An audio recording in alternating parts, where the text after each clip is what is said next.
Good afternoon, everyone. Today is Thursday, February 26th. This is Transportation Committee. I'm Senator Nangle, and I will be presiding over this public hearing today. We'll do introductions in a minute. Of the Joint Standing Committee on Transportation. The purpose of the hearing is to invite testimony from members of the public regarding proposed legislation that is pending before this committee. The committee will hear testimony from persons present who wish to speak for, against, and neither for nor against the bills to be heard today. With leave of the chair, the committee members may ask questions of any person testifying today. Other questions are not permitted. Whether or not you testify, you may submit written testimony to the committee. Please be mindful that testimony is public and is available to all once it is presented persons testifying at the public hearing today. Are advised that the hearing is live streamed and may be seen and heard by persons watching online, and that a recording of the meeting will be archived. Several important items to address. If you're in the room with us, please mute the audio and microphone on your electronic devices, including members sitting here at the Horseshoe. Just prevents distractions. Second, for those joining on using Zoom, if the name you use to sign into Zoom is not the same as the name you used on the legislature's website to register to testify, it may be difficult for us to identify you when it's your turn to testify. We will not close the hearing until we've given everyone on Zoom an opportunity to testify. If you are having technical difficulties, please call our committee clerk, Andrew, at 207-287-4148. Finally, all questions from the committee members must be made with leave of the chair. I'll ask the committee members to introduce themselves now. Good afternoon. I'm Representative Steve Bishop from House District 17, Bucksport, Orland, Verona Island, and Penobscot. Good afternoon. I'm Karen Montel, and I represent House District 54, Farmingdale, and Gardner. Good afternoon. My name is Michael Ray, and I represent House District 40, which is the island of Islesboro, the towns of Appleton, Lincolnville, Liberty, Morrill, Montville, Searsmont, and Liberty. Good afternoon, everyone. My name is Wayne Perry. I represent House District 140, which covers Arundel, Dayton, and most of Lyman. Good afternoon. My name is Jim White. I represent District 30, which is Guilford to the north of Piscataquis County and two towns in Somerset. Good afternoon. I'm Dan Ankles. I represent House District 100, which is a central part of the town of Brunswick. Good afternoon, folks. My name is Brad Farron. I live in Norwich Walk and represent Senate District 3, which is 15 towns in Somerset, Penobscot, and Kennebec counties. Good afternoon. I'm Representative Lydia Crafts from House District 46, which includes Monhegan Island, Bristol, Newcastle, Damerscott, and Nobleboro, and I'm the House Chair. I'm Senator Tim Nangle. I represent Senate District 26, which is in the Lakes region in southern Maine. So for today's hearing, we'll be taking testimony from people in the room and those who have registered to testify electronically pursuant to the committee rules. This committee will give members of the public priority when we take testimony. Only the sponsor and co-sponsors of the bill will be recognized before members of the public. Taking testimony in the following order: those speaking in favor, those speaking in opposition, and those speaking neither for nor against, but wish to offer additional information to the committee. If you're in the room and have prepared testimony, please provide 20 copies to our clerk, Andrew. Testimony submitted electronically through the legislature's testimony portal is available by clicking on the committee materials link on the committee's webpage. Concept drafts amendments, if submitted, are also available at this link. When you're called upon, I will ask you to state your name, your place of residence, and the organization you represent, if any. When you introduce yourself, please be sure to indicate how you would like members to refer to you, including, if you wish, your title and pronouns. Before I open the hearing to testimony, I'll remind folks in the room to once again mute your audio. And we're going to take up LD 2191, an act to establish a biennial inspection system for vehicle rental companies, presented by Representative Crafts of Newcastle.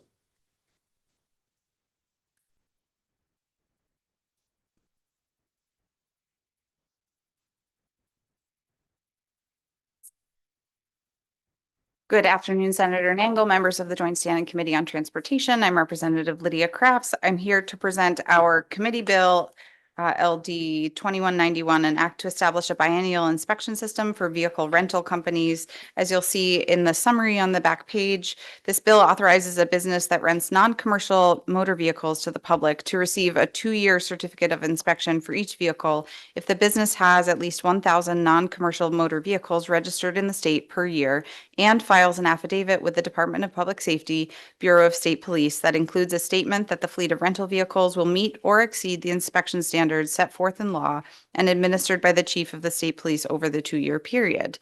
I'm happy to take any questions. Thank you.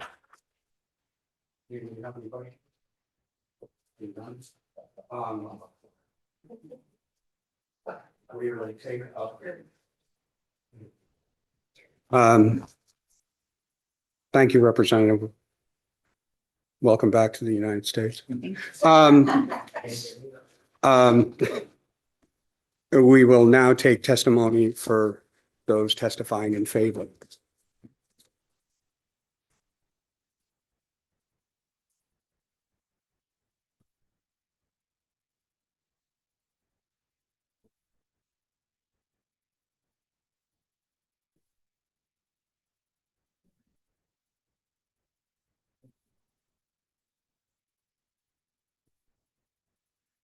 Good afternoon, Senator Nagel, Representative Crafts, and distinguished members of the Joint Standing Committee on Transportation. My name is Lieutenant Bruce Scott, and I'm the commanding officer of the State Police Traffic Safety Unit. I'm here today to testify on behalf of the Department of Public Safety and the Maine State Police in support of LD 2191. As this committee is well aware, there have been multiple bill attempts over the years that would allow for a 2-year motor vehicle inspection sticker on rental vehicles. A common reason cited for this request is that the car rental companies aren't registering their vehicles in Maine due to the difficulty of getting the vehicles back to Maine for an annual inspection. It is believed that this has a negative impact on the industry and forces some car rental companies to register their vehicles elsewhere, thereby creating an adverse fiscal impact on Maine's economy. As a result of Resolve 2025, Chapter 78, Section 2, that directed the Secretary of State and the Maine State Police to develop recommendations for multi-year registration and inspection program for national car rental companies, I suggested creating a change to the current law that would allow for a 2-year inspection sticker for rental companies that register more than 1,000 vehicles per year in the state of Maine. The car rental company would have to fill out an affidavit indicating that they would ensure that their vehicles, their fleet of vehicles, were properly maintained during that 2-year period so that the vehicles always meet or exceed the requirements listed in the Maine Motor Vehicle Inspection Manual under Section 170. This bill put forward by the committee does exactly what the Maine State Police and Department of Public Safety recommended, as it creates a mechanism for a 2-year inspection to be affixed to certain rental vehicles without compromising safety.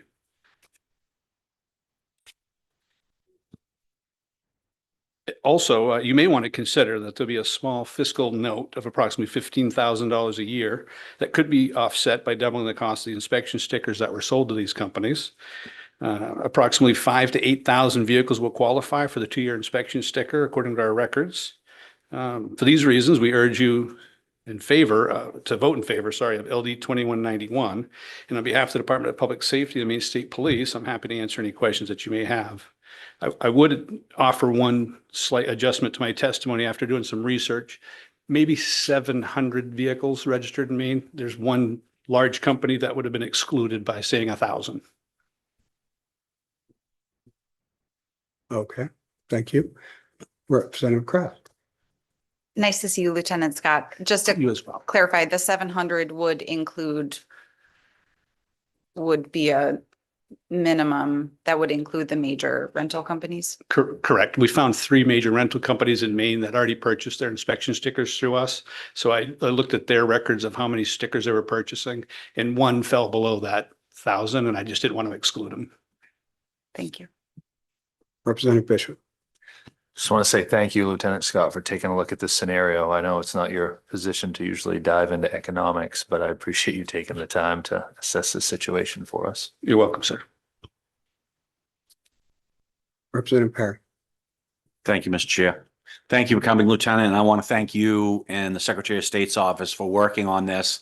I brought the original bill, and I know we've been working on it for quite a while, and I'm really glad that you were able to figure out a scenario that would actually work, for these companies. The The amendments would be the 700 and to double the sticker for these for the 2-year would be the two changes that would need to be made. Yes, sir. And I wouldn't mind asking if it could be effective January 1st of 2027, if you're agreeable to it. I recognize that 90 days after an adjournment will put us in the fall. Okay. And we don't purchase our stickers until the fall, and they come in usually November and December for the following year. Thank you very much. You're welcome. Any other questions? So I have a couple. Yes, sir. So wasn't it already a plan to charge them double for a 2-year sticker? I don't believe it was anywhere in the bill, sir. Okay. I would just assume that if they were going to get a 2-year sticker, it would be double. Is there going to be any additional like costs because we have to print a different set of stickers? So we'll go out to bid. I don't believe there'll be much of an increase. We pay about 12 cents a sticker, so I'm not anticipating anything large, but the state police can afford that within its budget. Okay.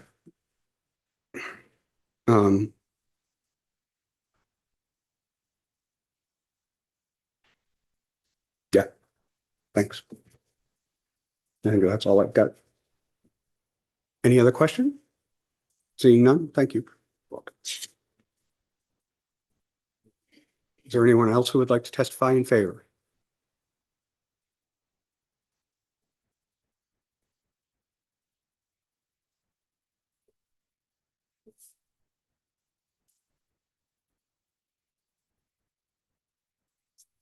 I apologize. We do have 20 copies being brought. We had to make an edit to the original letter we had. So there are 20 physical copies being brought. They just might be here shortly. Senator Nangle, Representative Crafts, the Transportation Committee. I appreciate the opportunity to speak before you. My name is Sean Tully. I'm the Group Risk Manager for Enterprise Mobility, here overseeing the New England territories, and in support of LD 2191.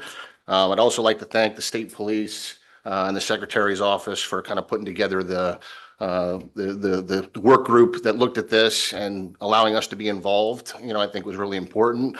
We have a stake in the state of Maine. I think we have 245 employees. We've got almost 5,000 vehicles in the state of Maine that we look to register annually, 23 locations and growing.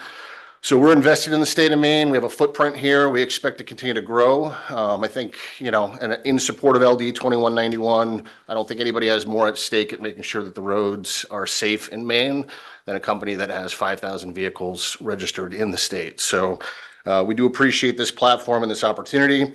As a car rental company, safety is fundamental to our business model. Our vehicles are not only assets that we're renting, but these are assets that we intend to sell. It's therefore essential that every vehicle we place on the road, it's safe, it's reliable, that we have a good consumer representation, and we have a good brand, integrity when it comes to the reliability of our vehicles. So I say this to kind of make sure that we're going to meet the minimum state expectations in Maine, but we're going to be self-sufficient in our motivation when it comes to reducing liability exposure and really making sure that we're increasing customer satisfaction, that we're representing our brand the right way. As a car rental company, to support this commitment, one of the things that's different about us as a car rental company, we've invested heavily into a risk management division, which I oversee in the New England area. We have a separate risk management division specifically here in Maine. We have a vehicle operations department that oversees the maintenance, the mechanics. We have 3 different mechanical facilities here in the state of Maine to make sure that we readily have our own self-sufficient operations, as well as the dealers and the other, companies that we use throughout the state of Maine to manage the maintenance of our vehicles. And we also have a car sales operation here in Maine. So it's important that our cars are recognized as well-maintained, safe, reliable vehicles, because we intend to sell them at the end of their rental life as well. In addition, our investment into technology, I think different than an individual, a car rental company, we invest very, very heavily into technology. And the technology helps us track different things that are required with the car, whether it be inspections, emissions, routine maintenance. We have technology that helps us track these things, unlike maybe an individual, that we also have the ability to restrict cars from being able to be rented. So these are things that we have in place as mechanisms, again, just from a self-interest perspective, of making sure that cars are, the cars that we put on the road are safe and reliable and represent our brand well. Maine historically for us has been a little bit of an outlier nationwide in the sense that, you know, if a car needs an inspection, our cars now go one way. 25 years ago, cars weren't traveling one way. These days, a high majority of our cars are traveling one way. If we register 5,000 cars, 75% of those at the end of a 12-month stint won't be in the state of Maine by the end of that year. So this process will help afford us to make sure that we're meeting those minimum IRP expectations, but really it's going to allow for a surplus in the state of Maine in terms of making it more operationally efficient for us, that we can get that same inspection done and we could still have those cars inspected out of state. Car's not going to be brought back to another state. They're just going to retitle the car elsewhere. So this helps us. It's not about a cost savings. We're willing to pay the extra cost in inspections. This is about operational efficiencies and being able to keep our cars registered in the state that we originally registered them. So I appreciate your time. And if you have any additional questions, please let me know. Senator Farren. Thank you, Mr. Chair. Glad to confirm you're good with us increasing the fee to cover that 2-year piece. That's To always, $100. that's always good. And second of all, and not putting you on the spot, but seeing how this committee in the state of Maine is so welcoming to do this, that will register even more vehicles in the state of Maine. Yeah, I think I think I used the word carefully, but as an outlier, it right now is it does make it more complicated for us. This will help remove a barrier, and I think that most certainly is our intention, is to make sure that at the bare minimum, you're getting the vehicles that we're renting and operating, and we're growing in the state of Maine. But I think it could lead to more. Correct. Thank you. Any other questions? Seeing none, thank you very much. Thank you. Mr. Pell. Is there anyone else who would like to testify in favor of LD 2191?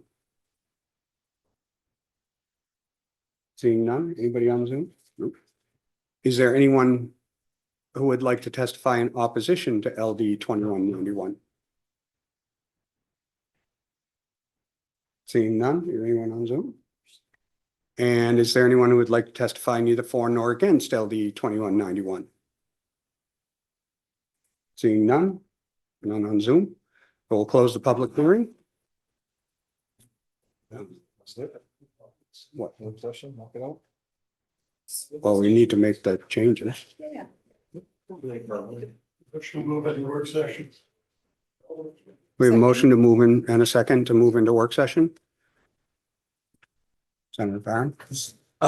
If we could make 2 amendments or have that discussion as far as the doubling the inspection fee and looking around the committee for the dropping number to 700 as opposed to the 1,000 with those 2 amendments. And January 1, those 3 amendments that would make a motion of ought to pass on LD 2191 as amended. With the vote. Apologize. Yeah, thank you. I thought we did, okay. Apologize. We have a motion and a second to move into work session. All those in favor? Opposed? Okay, so that's unanimous. Senator Farren. What I just said before. Make a motion of ought to pass on 2191 as amended with the January 1st timeframe, to lower the number to 700 and doubling the inspection fee. Second. Okay, we have a motion and a second. One thing I would like to make sure that we clarify is that the registration, the sticker fee is doubled and not a set price. So if the inspection fee is 15, I'm just making up numbers here. I don't want it to say, I don't want the statute to say inspection stickers are $30. Or I want it to be, a 2-year sticker costs what 2 years worth of stickers would cost. You good with that, Melanie? I know it's probably pretty straightforward. Huh? I get it. I know it's probably straightforward, but okay. You got Karen's got a question. Who? Oh, Well, he has one, but. I just wanted clarity. So does that cover the whole $15,000 fee, or is part of that administrative and it's only designed to cut part of it? I realize it's double because it's 2 years. So I guess I just need clarity around, are we trying to cover that $15,000? Is that covering it? Well, Lieutenant Scott did say Don said yes. Okay, I just wanted to have clarity. that could easily be offset. Okay. So you get a vote? Do you have a question, Representative Fish? Okay, great. We ready? Vote? All those in favor? Opposed? Unanimous of those present.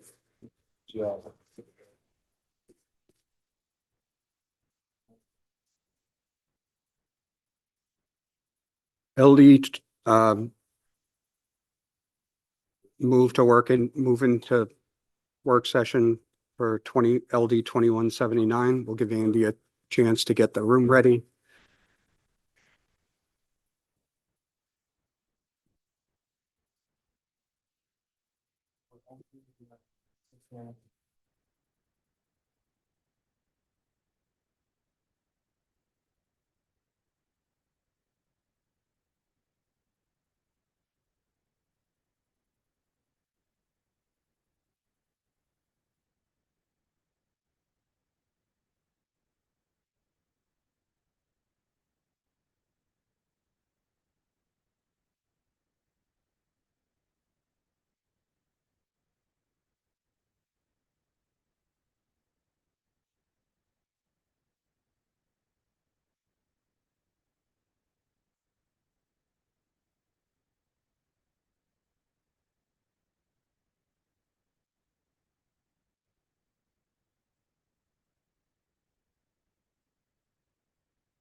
Okay. Motion to move into work session on LD 2179. Second? Motion and a second. All those in favor? Opposed? Seeing none? We're in work session. Go ahead. In front of you, you have a bill analysis for 2179 and act to amend certain motor vehicle laws. This is an agency bill sponsored by Senator Nangle. Just wanted to make it clear that it's an agency bill. The bill analysis, because there's a lot happening in this bill, I just wanted to provide a summary of each section and kind of what it's doing. The testimony from the Secretary of State also did something similar. But I just wanted to put some like headings of like topics that's on there. So the bill eliminates the requirement to produce license plates at the Bulldog Correctional Facility. It also adds equipment to the definition of a person engaged in the business of buying, selling, exchanging, offering to negotiating, or advertising a sale of vehicles. So a dealer now includes someone who is doing all of those actions related to equipment. I won't go through the rest of that. The rest of that section is dealing with ensuring that equipment is added to other sections that mention vehicle dealing of vehicles. Then there's section 5 is summarized on your bill analysis, but that the Secretary of State has asked for that to not be included. But as a refresher, that's prohibiting use of a temporary registration plate on a loaded truck. But again, that was asked to be removed. Then the rest of the bill deals with online used car dealers. It includes, and it's a pilot program for 2 years. And this section will then be repealed at the conclusion of the pilot program. It talks about licensing of online used car dealers, as well as a disclosure requirement, inspection requirements, and information around inspection stations and repair facilities, since the online used car dealer doesn't have a physical location, just those additional requirements as opposed to a in-person used car dealer. And it also has information on maintaining records of sales and transactions, as well as a requirement for contact information to be provided to customers. I think that's that consumer protection, that specific consumer protection piece about giving the consumer a place to contact should there be something, should they need to contact someone.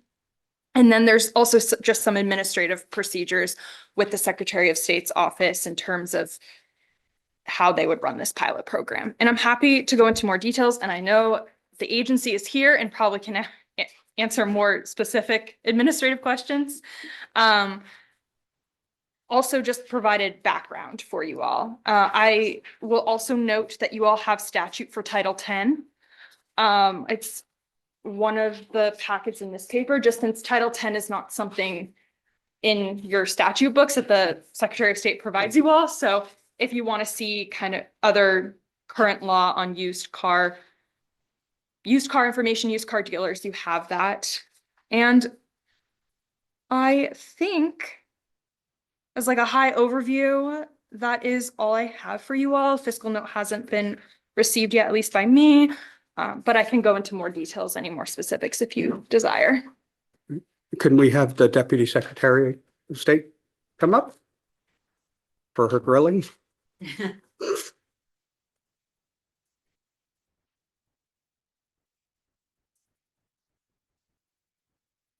Good afternoon, Senator Nangle, Representative Crafts, and members of the Transportation Committee. I'm Kathy Curtis, Deputy Secretary of State for the Bureau of Motor Vehicles. And I thank you for giving me the opportunity to talk with you today.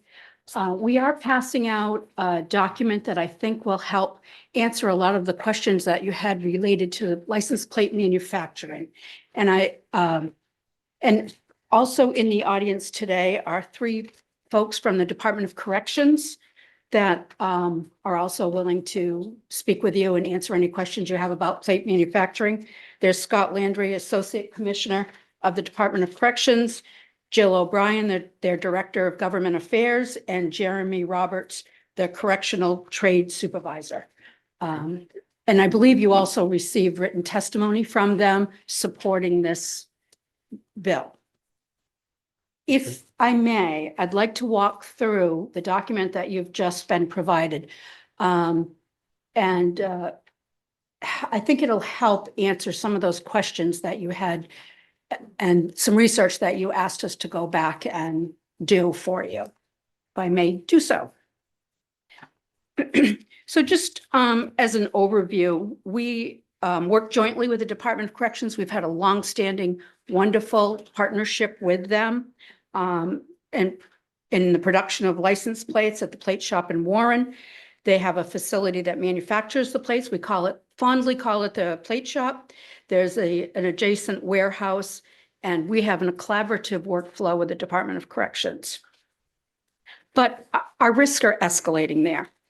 And the facility and the equipment have functioned reliably for decades, but it's starting to deteriorate, and to the point where it is impacting the continuity of production. The combination of the aging equipment, the age of the facility, and the outdated process used to create our inventory is frequent. We have frequent disruptions.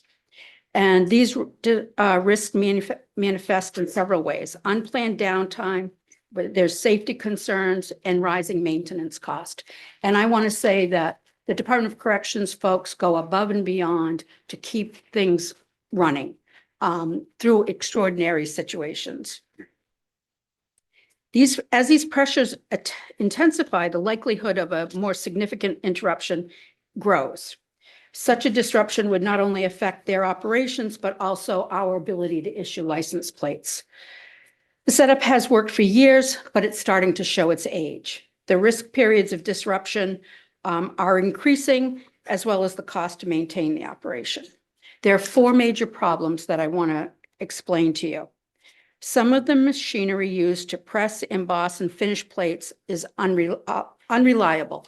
I'm going to talk about the oven in just a minute, and it's currently under repair. The breakdown, slow or pause production, and the replacement parts are hard to find because some of the equipment has been made specifically for us. The building is past its useful life. The facility requires constant remediation to keep it safe. The structural, electrical, and environmental issues pose ongoing risks that we are constantly aware of, and we make sure that they're always safe, but we have to address them. And the cost work of this patchwork fixes is increasing. We mentioned the staff the other day. The current officer running the plate shop is the only full-time member. He has retired but returned to work to keep the plate shop running, and he's willing to stay for a limited period of time. The second officer, who I believe is Mr. Roberts, has moved on to another position, but comes back to help maintain and run the plate shop. The facility leaders continue to resource resident workers for us, but there are some challenges with that. There are higher wages can be earned in other more appealing positions that build more marketable skills, such as carpentry, culinary work, and maintenance or vocational trades, and offer a clearer pathway to employment after release. And there are the operational inefficiencies. Today, we do everything by email and phone calls. The storage and material and handling coordination is between the Department of Corrections and Motor Vehicle is very fragmented and manual. We really need an automated inventory control system, computerized control system. So that's where we stand. Let me tell you a little bit more about the repairs that need to be done and what a short-term and long-term plan could look like to keep the facility running. I know that was a concern that you had. The short term is to maintain the ongoing production of the plate shop for the next 2 to 5 years. There's immediate needs that need to be addressed. These include cost, replacing a custom-made oven, and addressing necessary structural repairs. The long-term solution would be to construct a new building, update the equipment, and develop a modernized computerized work stream. So I have on page 3 picture of the oven. This oven is used to dry and cure the ink that's rolled on top of the license plate where the numbers, so that you can see the numbers. That has needed repair about every 6 months for the last few years. We repaired it in the fall of 25, and that was $11,000 to repair that. It's currently not functioning well. It's been under repair for the last 2 weeks. And the company that provided that piece of equipment and maintains it advised us recently that it will not likely last 2 to 5 years and that their replacement options are expensive. A new oven, which has to be built specifically for us, they priced at, it would be $1 million to create that oven. Now, I know that's expensive. It's, amazingly so. But due to the customization, it's very difficult, and it's that expensive. Also, if we ever needed to resell it, because it was made specifically for us, it would have very little value. They proposed a UV heating tunnel system that could replace the oven, that would dry and cure the ink on the plate. But our Scotchlite, the sheeting that goes over the plate, manufacturers 3M, and they don't warranty that sheeting if we use that type of ink drying system. So we don't recommend we go that way. If the ink separated from the plate when they were out on the road, that would be problematic for all of us. Also, looking at the facility itself on page 4, you have some pictures of the buttress that have cracks in them. And we had an engineering associates come and look at that in 2023. They quoted about $135,000 to fill those cracks and put a weathering protectant on the walls. This is because that quote is, 2-3 years old now, it's going to probably be a higher cost than that. Then the next piece of concern that we have is this aluminum coil height hoist system. And we have to have that evaluated every year. It's inspected. And while the piece of equipment passes the inspection, there are some concerns about the wall it's attached to because it has cracks in it. And then on page 5, we have some cracks in the floor that are creating water damage. Water's coming in through the floor, puts the equipment and supplies at risk. And then we tried to explain this the other day. The aluminum and the sheeting are adhered to each other, and they need a certain distance to bring the two component raw pieces together. And because of the short line that is available right now with this equipment, sometimes it doesn't match up just right. It's hard to get it just so that it's applied correctly. And that's causing some waste for the sheeting and the aluminum. So we have those issues we've got to address one way or another. You also asked us to do a cost comparison. And what you'll see on page 6, setting aside for a moment what needs to be addressed, I want to walk you down through that spreadsheet. So the average estimated annual operating cost for the plate shop is $1.4 million. We have been spending an average of about $270,000 a year since for the last 3 or 4 years. And that's the average on the repairs. And then we have some contingency built in of $172,000 if there's something additional that comes up that we don't expect. So we estimate the cost to run the plate shop is about $1.9 million. They produce 654,000 plates on average a year. So that we can compare apples to apples, that equates to a cost of $2.89 per plate. If we were to go out to bid with a third-party manufacturer and have all of our plates manufactured by a third party, the estimated cost is $2.60.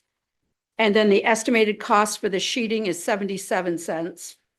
So that creates a cost of $3.37 per plate, which equates to $312,000 more a year to go out to bid, is what we estimate. But then when you take a look at the cost of keeping the facility and the equipment running, we estimate to keep it running for the next 2 to 5 years, it's going to cost somewhere between $2 and $2.5 million to keep that facility updated. That would replace the oven, fill the cracks on the buttresses, evaluate and repair the cracks on the floor and the wall. And as I said, a long-term solution would be to construct a new building, update the equipment, and to develop a modernized work stream. And that would probably be somewhere between $10 and $20 million. That's why we jointly recommended that the most cost-effective solution is to close the plate shop down over a period of time. It would take 12, 18 months or so to do that.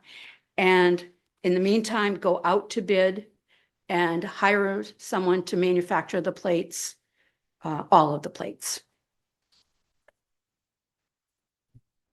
happy to answer any questions.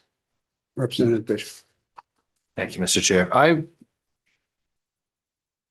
I thought that the plates were being subletted out for this new plate rollout anyway, that were produced by a different manufacturer. What plates are being made in Maine now?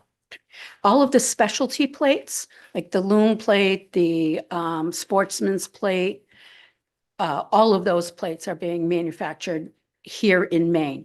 We went out to bid for just the new plate issue, which was just for the new plates that are replacing the chickadee plates. Yeah.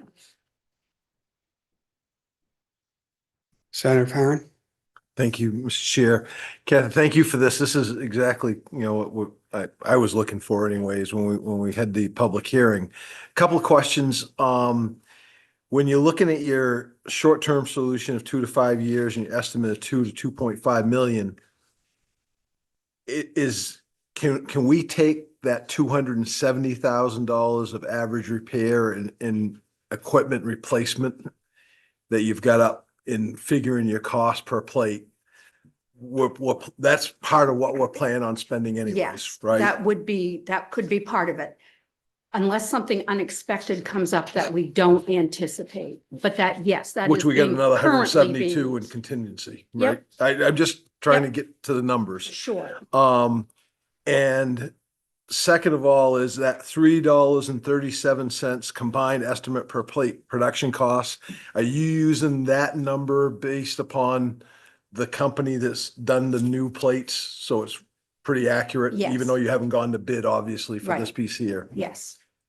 Follow up, Mr. Chair, on the Sure. piece is, Haven't stopped yet. I'm on a roll.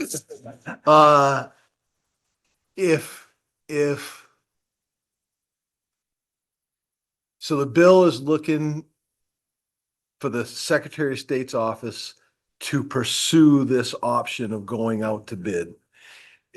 And what you just explained was it'd be 12 to 18 months to go through that process. Yes. Would the department be comfortable if the will of the committee during work session was that you had to bring that decision or those pieces back to the committee before a determination was made so that the committee could see what the process looked like and what the final numbers look like? We always want to do what you ask. Yeah. The challenge was that is the bid process itself. It takes about 6 months to get an RFP out on the street. And then those bids are only, they can only be accepted for a certain period of time. So the vendor may say to us, this is the price, but we'll only honor this price for 90 days, something like that. So it would be, it could interfere with the bid process. There are a lot of people in this process that look at that from the Department of Procurement. Because it would be over $1 million, it would also have to go through this additional committee, which I can't think of at the moment. I don't know if anybody remembers that committee. There's a committee that any state procurement that is over $1 million has to go through this additional review. So there's that review. I would only worry that it would impact our ability to react. You're going to take up all the questions. No, I just trying to drill down on this one, Mr. Chair. But even if you went through that process and it came back that the RFPs were $7 a plate, and it we still have the right to reject whatever. I mean, I agree with you. There's a time limit on that and there's a process, but I think there's some just. As I said, we would do whatever you would like us to do. I am done, Mr. Chair. Great. I'll bet you're not. Representative Perry. Thank you, Mr. Chair. I guess maybe in my math might be off and you can correct me. Okay. You've got, if we contract this out to do individual plates, because these are all the specialty plates, so there's only a certain amount and it's a small batch. We contracted to produce around 1 million plates for the reissuance. Mhm. Why did that cost $7 a plate? And this is only gonna be, if we contract it out, cost $3.30 a plate. I think that $7 a plate included things like the mailing of the plates, the shipping of the plates to town offices, the mailing of the plates to individuals. There was additional costs beyond just the manufacturing of the plates that we had. But most of the plates go to town halls, which you have to do anyway. So that's, you have to ship every month to town halls and that constantly. So that's a constant cost. Well, actually, we do ship to many town offices, but I think there were about 100 town offices that don't normally issue license plates. And they only issue registration renewals. Yeah. So they don't normally have plates. They agreed to take the plates so that people could get a plate at renewal time. So our cost did increase for shipping. We also shipped all of the reserve plates, went directly to the individuals. Individuals, and they were expensive. We won't have that cost of the reserve plates. Okay, thank you. And Emily has reminded me that it was the State Procurement Review Committee that would review our RFP. Yeah, so there were additional costs because not just the plate production. Let me explain this also, that I went to the facility in Texas where 3M makes the sheeting. And so they had to make, for the new plates, they had to make these new cylinders. And I think each cylinder, and I think they had to make several of them, each cylinder to create that sheeting was $6,000 each. So there were like costs like that we wouldn't have normally. Yep. Yeah, but that has on every plate. That's if we do individual plates. So it's all those extra costs that we had on this one, we're gonna have anyway.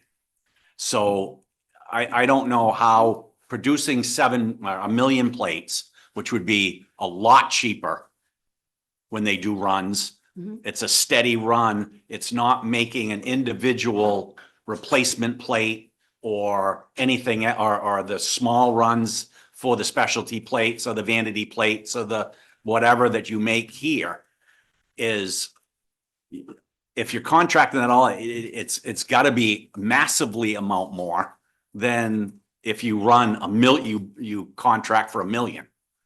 So it's and if it's only $3 a plate or $3.37 a plate, that means it's the extras were an additional almost $5, $4 and something per plate in extra cost. So that's why the numbers don't seem to jive on what we're doing right now. I wish I had more detail for you. That, I didn't anticipate that question. Representative White. Just a point of clarification, Mr. Chair, something that Senator Farren said about, we would have the opportunity to reject this. We wouldn't. This will be the next legislative body. All of this is being brought in at the end of our session here. And this is a big project to dump onto a new legislature. And I think it would be quite an undertaking. And I honestly think this should be something that was brought up in the first session, not the second session. This is a big undertaking. It's going to take a time for it all to work out. And I think there should be continuity in this committee when they're working through this process. I don't think it's right for us to burden the next legislative body with making, handling the second half of this. If we agree to this, they're gonna be burdened with figuring out, we could all be gone next session. And it really isn't right to turn this over right before we leave. Representative Bishop. Thank you. Please correct me if I'm wrong. If I remember correctly, there are 2 large-scale plate manufacturers on this continent. Is that correct? There are at least 2. So as we, in the theory of calling the state of Maine local control, we could hand over our ability to produce what is a seamless system for the customers on the other side of our plate receiving on a municipal and county level that issue these plates to a monopoly of license plates, and we could be left at their mercy and their control. I think we have contracts to protect us from that. I mean, our contracts are very specific, what they can and can't charge us for, and for lengths of time. So I think that we would have protections from any unreasonableness. And that did remind me, I'm not sure if the procurement laws allow for somebody outside of the RFP committee, because the state procurement laws require a very specific committee to write the RFP and review the RFP, and you have certain deadlines you have to meet, and we can't talk about them when we're in the middle of it. So I'm not sure. I think that's a good question for the state procurement department. If we could bring like a recommendation back to you and you agree or not agree, that might be outside the law. I don't know. Typically, the RFPs are confidential. The responses are confidential. Representative Kraus? Thank you, Mr. Chair. Thank you, Deputy Secretary, for being here. I was not available to be at the public hearing, but in looking at the testimony, I didn't see the age of the current manufacturing facility. Do you have an approximate how long this building has been in operation? Well, I know it's been here the 48 years that I have. Manufacturing license plates? Yes, and long before that. I suspect the folks behind me may know more. Okay. I'm doing a little bit of thinking out loud, but it sounds like what you are asking this committee to do is to consider what the future of manufacturing looks like for these license plates. And your assessment is that the best option is to go with a third-party contractor, but ultimately you're giving us the information we need to make that decision. Do we want to invest $10 to $20 million into state manufacturing facilities, or do we want to put it out to bid? Right. When I think about a building that's lasted for 48 years, it seems like $270,000 of repairs is reasonable to consider. I also think that when we make business decisions around outsourcing work, the universal we, make those decisions based on cost efficiency. And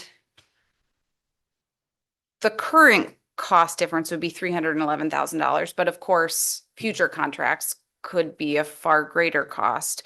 I think I have a question, but if we invested $20 million, say the upper range, in a facility that lasted us 25 years, are there any other reasons from your perspective why we shouldn't continue to manufacture these plates? If the facility if we had a new facility, and I did fail to mention, I believe that plate shop was originally a barn. So that might help put this into perspective. If we had a updated facility and equipment and an inventory control system, there's no reason why we couldn't continue to make the plates here in Maine. Okay, thank you. Representative Ankleys. So based on all of this, and thank you for being here, Deputy Director Curtis. How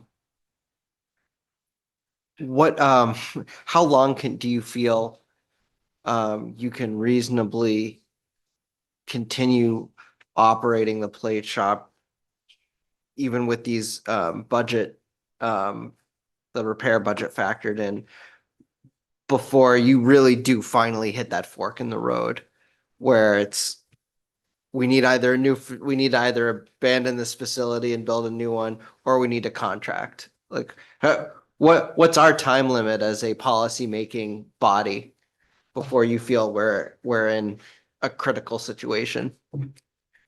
I will tell you that this plate shop keeps me up at night now.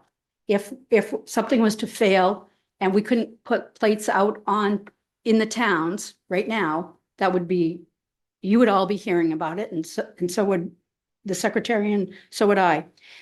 I think 2 years is tight. It's close. If we can keep it running for 2 more years, we'll be doing well. And I think that the folks from the Department of Corrections probably could answer that better. They're right there every day.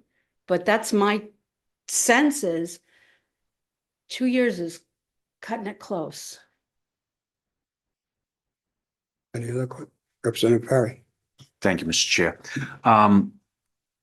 You mentioned on if something breaks and whatever, do you have no inventory now on plates so that I know we have 1 million plain plates and pine tree plates that we've already bought.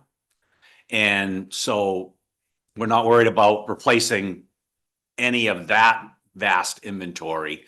So we're looking at just if we need to replace somebody's lobster plate because it's got smashed up or whatever. And for lobster numbers, we'll use that for an example. I'm sure there's an inventory of lobster numbers. So you'd need to make a vanity plate if you needed to, or a specific plate. So I guess I'm confused on, because we just spent $7 million on a new issuance plate, and those are all new.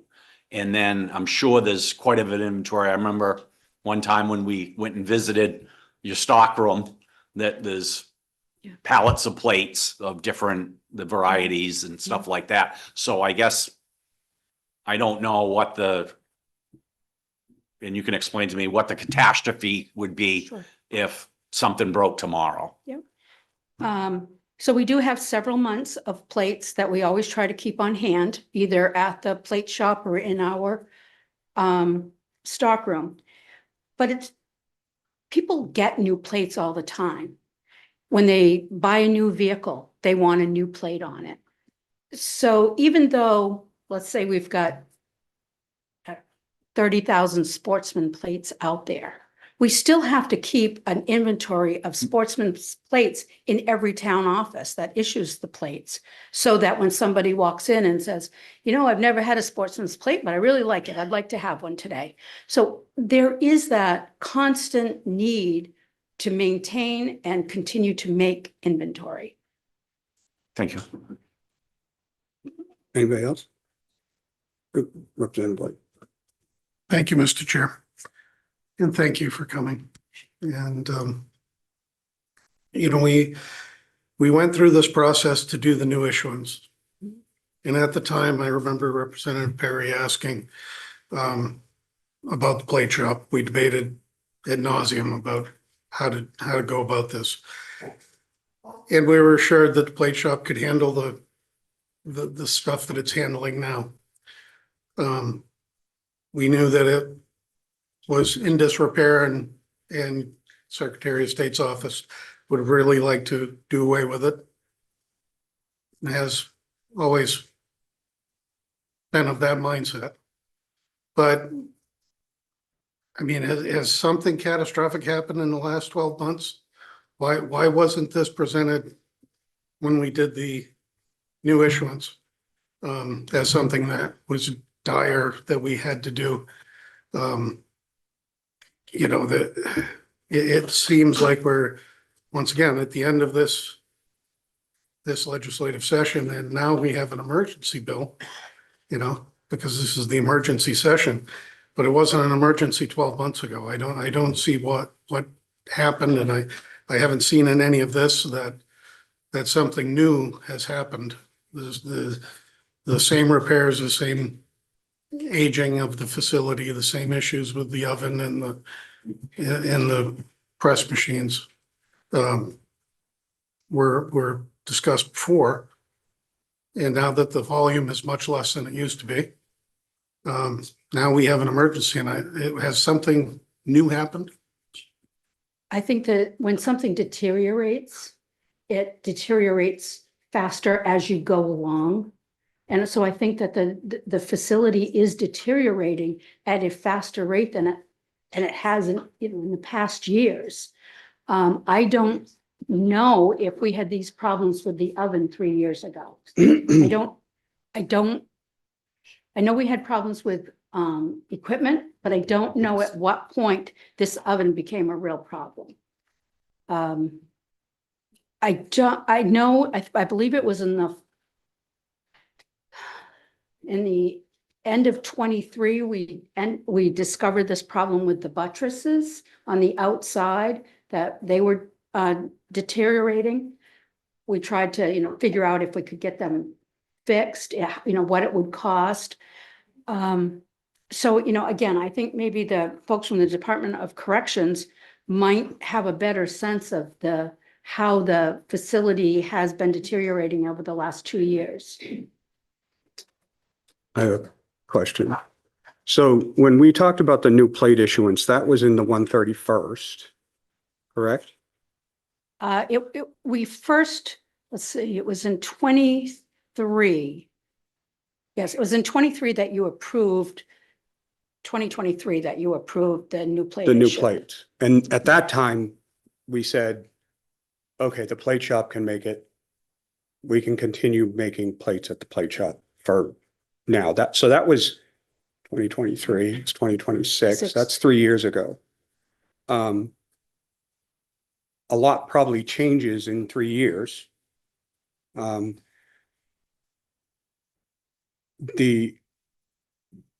would venture a guess that it's not necessarily an emergency, because they're still going to hold it together with baling wire and duct tape for another 18 months, right? Just to get during the whole transition process.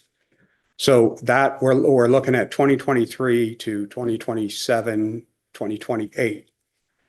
So that's 5 years that building is going to, you know what I mean? I just did some math. I used my calculator that I have with me all the time, Mr. Nicolaisen, who said I wouldn't.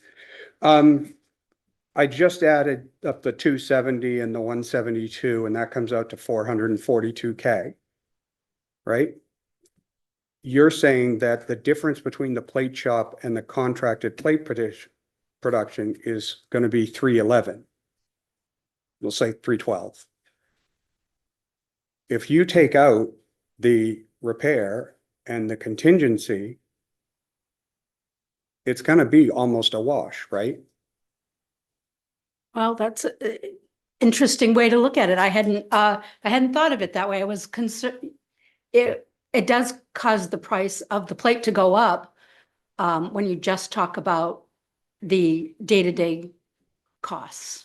Well, no, what I'm saying, you've got the 2,200,000 estimated production cost with contracted, right? Right. Which is, you're showing a deficit of 311,980.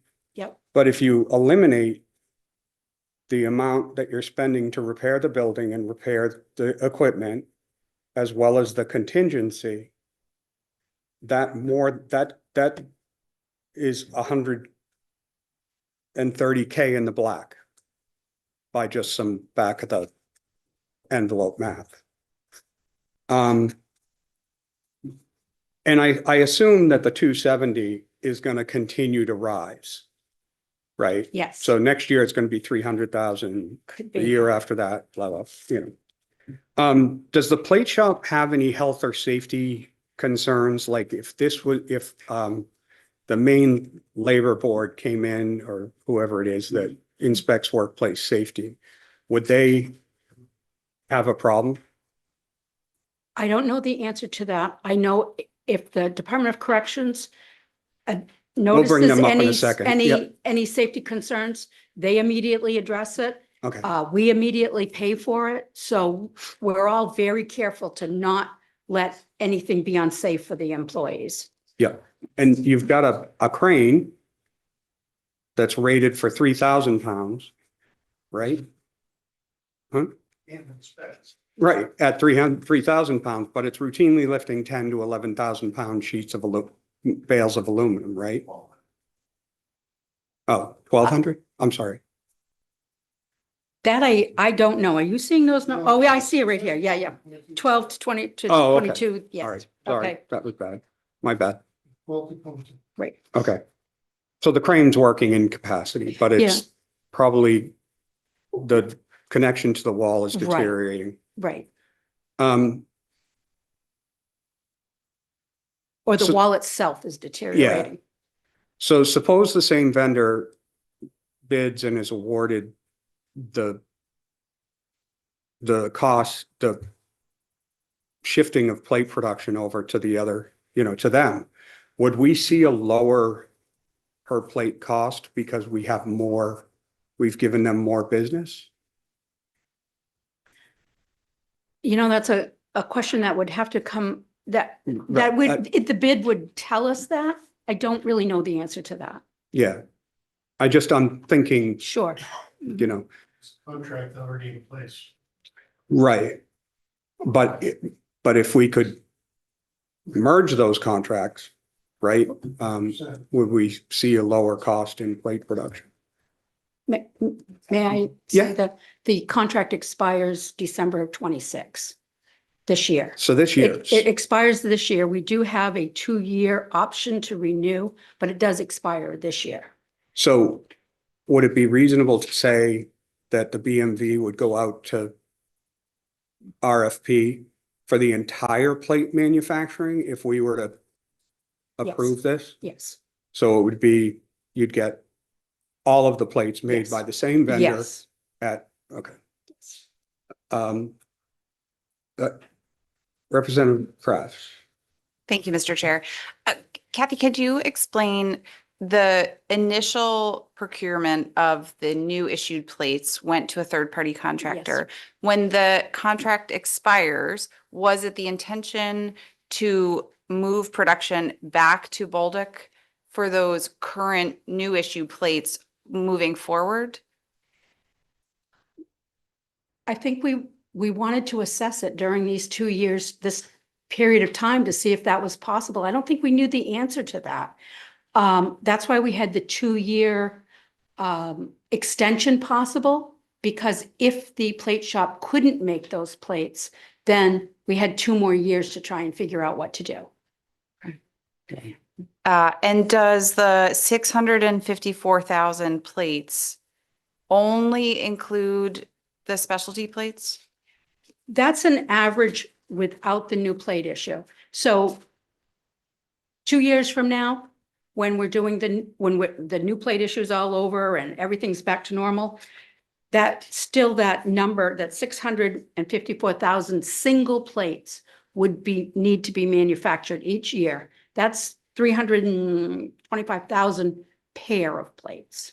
Okay, for all types of All plates in the types state of of plates Maine. together, yes. Okay, in just doing some quick math, it looks like $10 million, say that the $10 million investment for a 25-year building puts us at about $400,000 a year, which is less than what we're currently investing in repairs. Can you explain, I have a procedural question. Mhm. And I'm not sure if you're the right person, but this bill is trying to remove Bolduc from producing, right? That's what the language says, that we want to be able to go out to bid. But you're not coming to us saying, hey, can you fix this problem? And here are the options. We project it could cost 10 to $20 million. Can this committee, can the legislature figure out how to solve this problem? The bill is simply saying, we want the flexibility. Is that correct? Correct, yes. What would be the next step if this committee says, no, we want to maintain Bolduc? This bill is not asking for an investment to do this. So that would put us out another year. I guess what would be the response to if we remove it from this bill, then what? Then we would ask you for about $2 million to keep it running for another couple of years. Where would we see that? If you told us today, an opportunity would be our supplemental budget, perhaps next week. Okay. That is an option that we have. Okay, thank you. You know, we really tried to just take a look at this. We know money's tight. We're like, how can we best use the resources that the state has trusted us with to do the right thing for the people of Maine, to use their tax dollars wisely, and to keep our operation running. Thank you very much. Representative Parry, did you have a question? Yes, thank you, Mr. Chair. Kathy, you mentioned that a new, how long have they had the current oven, you know, roughly? I don't know. Because We'll it's bring about up $1 the million, DOC people in a couple of about $1 minutes. million for a new one. Yeah. But if you buy a new oven, then you're set for a long, long time, I would imagine. So, I don't know. I mean- I don't know how long those last. so I don't, like you mentioned about you need $2 million to keep it going. Well, $1 million for a brand new oven keeps you going for 20 years or 30 years or however long. And then the structural, you know, changes. I know that, I saw the estimate. It must be an awful big crack in the wall, a foundation for 130,000. It was the buttresses around, so there are several of them around the building. Yeah. And so they were all cracked, or most of them were cracked. So you can't just patch it with Right. Well, that's what they said. cement and. There was there was an engineering study. They had a way of doing it. I don't know. Okay, thank you. Go ahead. So my question was about that engineering study. You said that the buttresses were noticed prior to 23. In 23, I Or in don't know. 23. Yeah, in 23. So, you know, we haven't had an ask yet. Since then, it's been 3 years. We haven't had anybody approach us about repairing any of this. So when did that study come back? Yeah, that study came back in 23. In 23. So from 23 till now, why hasn't anyone come to us looking for money to fix this that we've known has been broken? I mean, things get worse when you don't fix them. And when we agreed to the new issuance in 23, it was my understanding, everyone else's understanding, that we were going to continue at the very least, doing everything except for the new issuance plates. So why aren't we maintaining the things that we have when we know that there's an issue? It hasn't been just that issue. There have been several issues every year that we have been addressing to the tune of about 270,000. But I take your point. I think that you make a good point. We were trying to figure out what the best way to proceed. And should we invest more money into the building? Should we propose to you to move it? I take your point. I take your point. Representative Montel. And then I want to get the DOC people, or at least one of them up here to answer some questions as well. Thank you, Mr. Chair. I just wanted to follow up on Senator Nangel's point about health and safety. Is this a state-owned or leased building? It's a state-owned building. So it falls under the jurisdiction of BGS? Yes. Okay, I'll follow up with them. Thank you. Okay. Does anybody else, I mean, we're going to bring Deputy Secretary Curtis back for the rest of the bill, but does anybody else have any questions? So don't go far. Okay. And then we'll bring up the Department of Corrections. Just one of you is fine if you can, whoever's most qualified to answer questions. He asked for both come up, is it okay? Okay, sure. I'm just gonna have Mr. Roberts sit behind me, next to me. Good afternoon, Senator Nangle, Representative Crafts, and distinguished members of the committee. My name is Jill O'Brien, and I'm the Director of Government Affairs for the Department of Corrections. And I have with me, Jeremy Roberts. I was the previous plate shop manager. And then midsummer, I went to the assistant manager for industries, which covers all the shops. happy to answer any questions. So one of the questions that was asked was, how old is the building? Do you know? In the 1980s, early 1980s, it began at Bolduc Correctional Facility. The plates had been made at Maine State Prison before that. And the building it's now housed in. So the building is not sure the actual age. The walls are cinder blocks. Then they did the buttresses, and it originally was a manure pit. After 79, there was an issue at the prison. They moved it out and they put a roof on it, and that's where it's been ever since.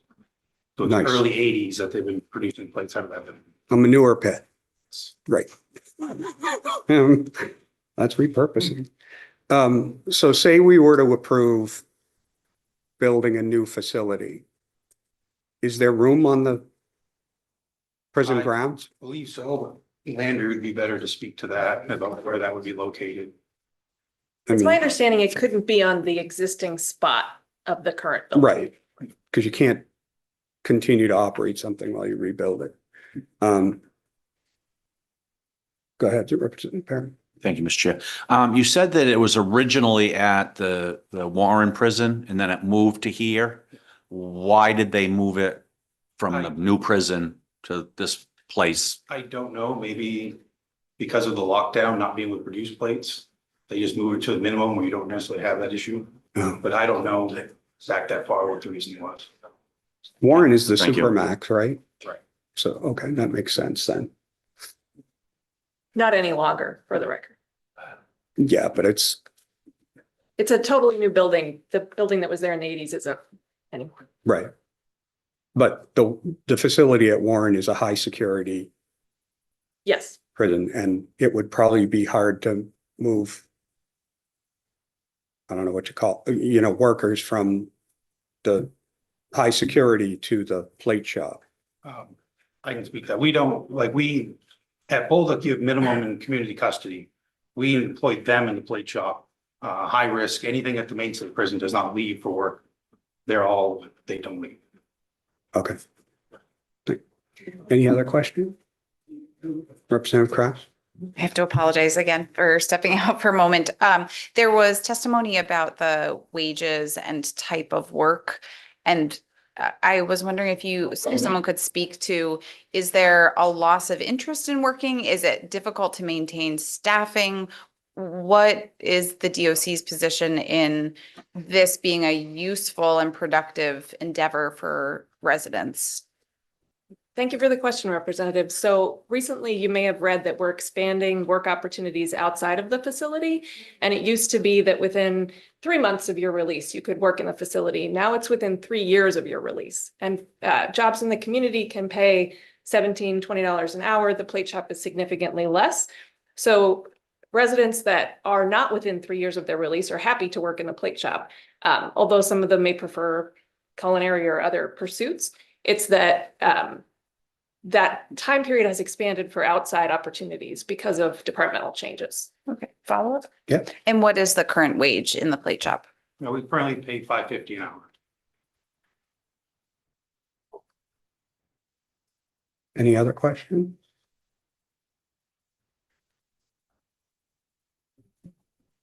Representative Kraft? If the legislature was to invest the funds into maintaining, rebuilding this facility, does the department have any additional concerns about continuing to produce plates? Any opposition to that? I'm not sure I can answer that at this point. I think things are going well in the current facility. We haven't delved deeply into where a new site would go.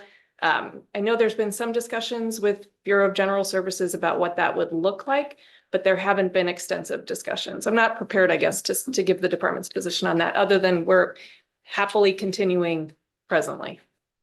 Okay.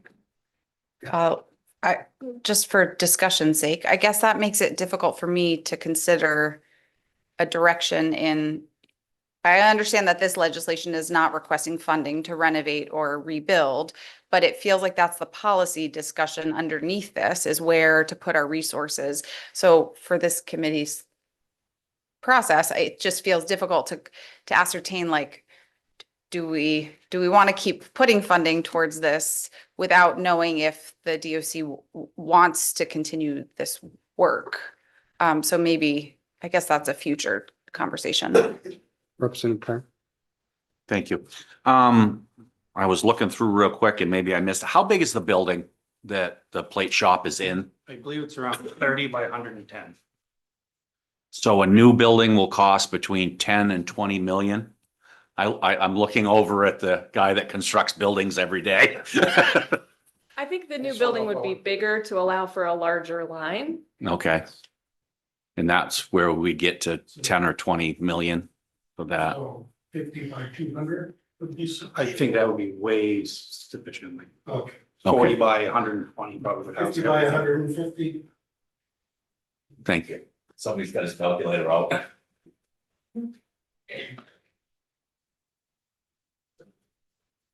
It's a pretty expensive building. So,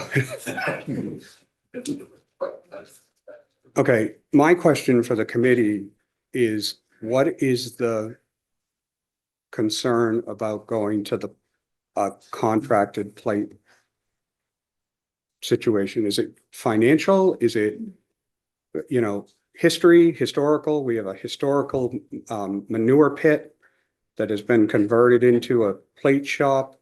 You know what I mean? Like, that's kind of to me, this seems like a no-brainer. Go ahead. A little bit of all of it from what you just said. We have no idea once we sole source, and I think they mentioned there's 2 places that do this. So once we don't do it, the $3 number can go to $10. And so instantly we have no idea what, and what the actual cost would be. This is the problem, I think, I don't know, it was Representative White or who mentioned it, or it might have been Representative Kraft, but I think that we had a public hearing Tuesday. We're doing a thing here on a pretty big policy change on what we're doing.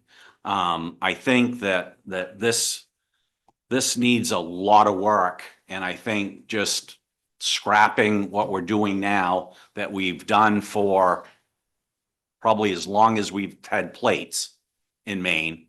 I think that, for myself, if I knew what I know now, we might have done something very different on the new issuance.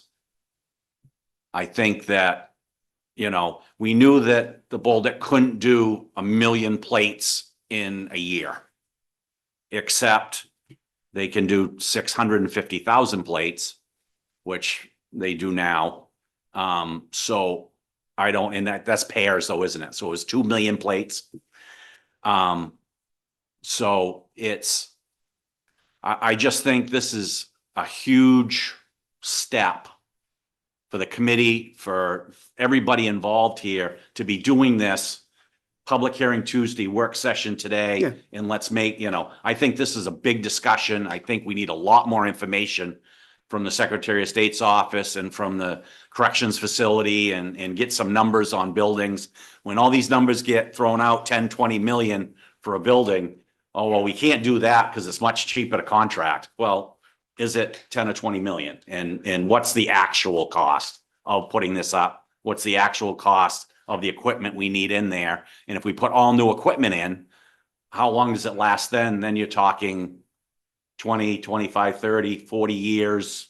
Who knows how long the number is? So I just think it's a huge policy decision that we're trying to cram through with a month left in session. And I just think this is something I think should be in the first regular session next time and with a lot more information. Okay.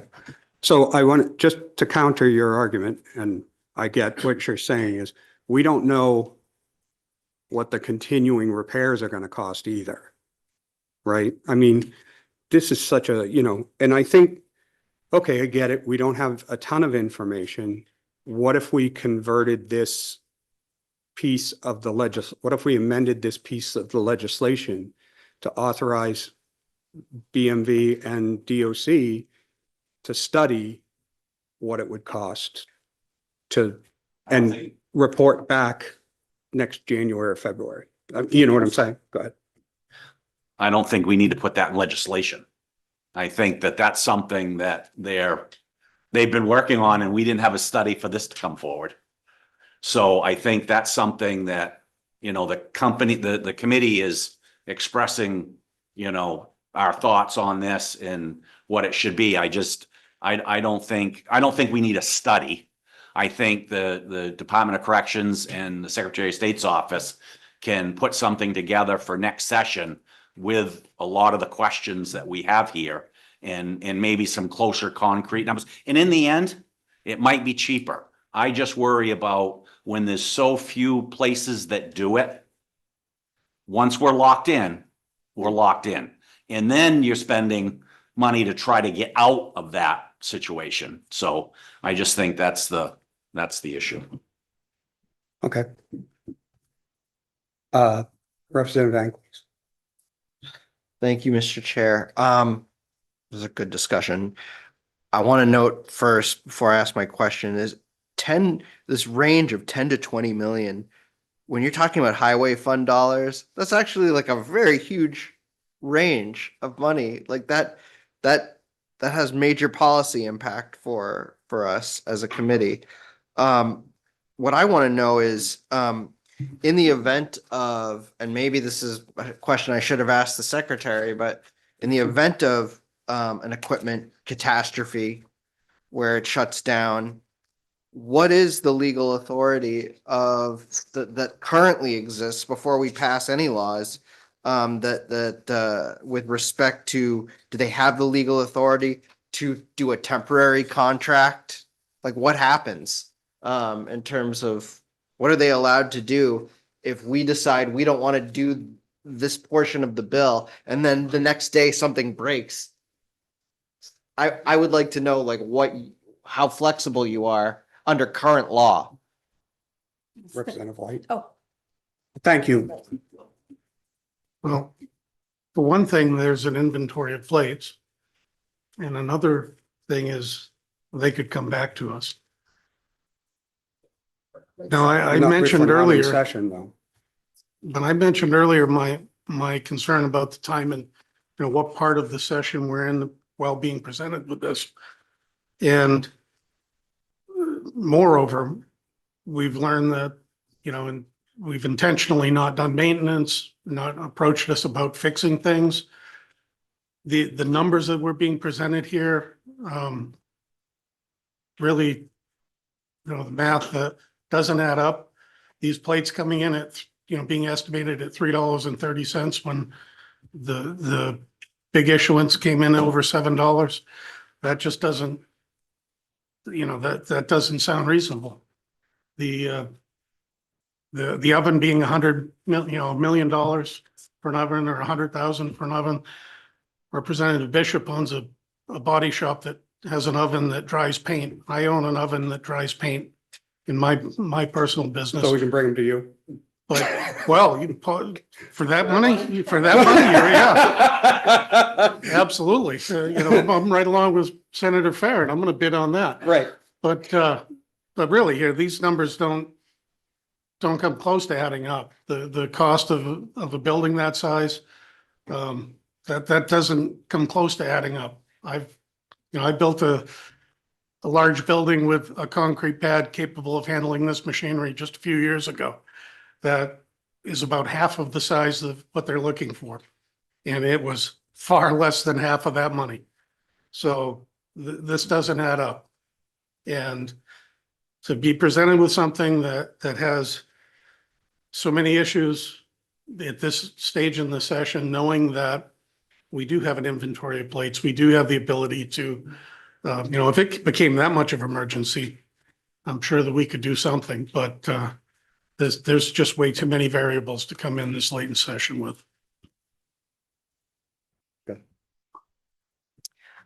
I would just like to clarify, my challenge around this is not questioning the integrity of the BMV or the DOC in what you're doing.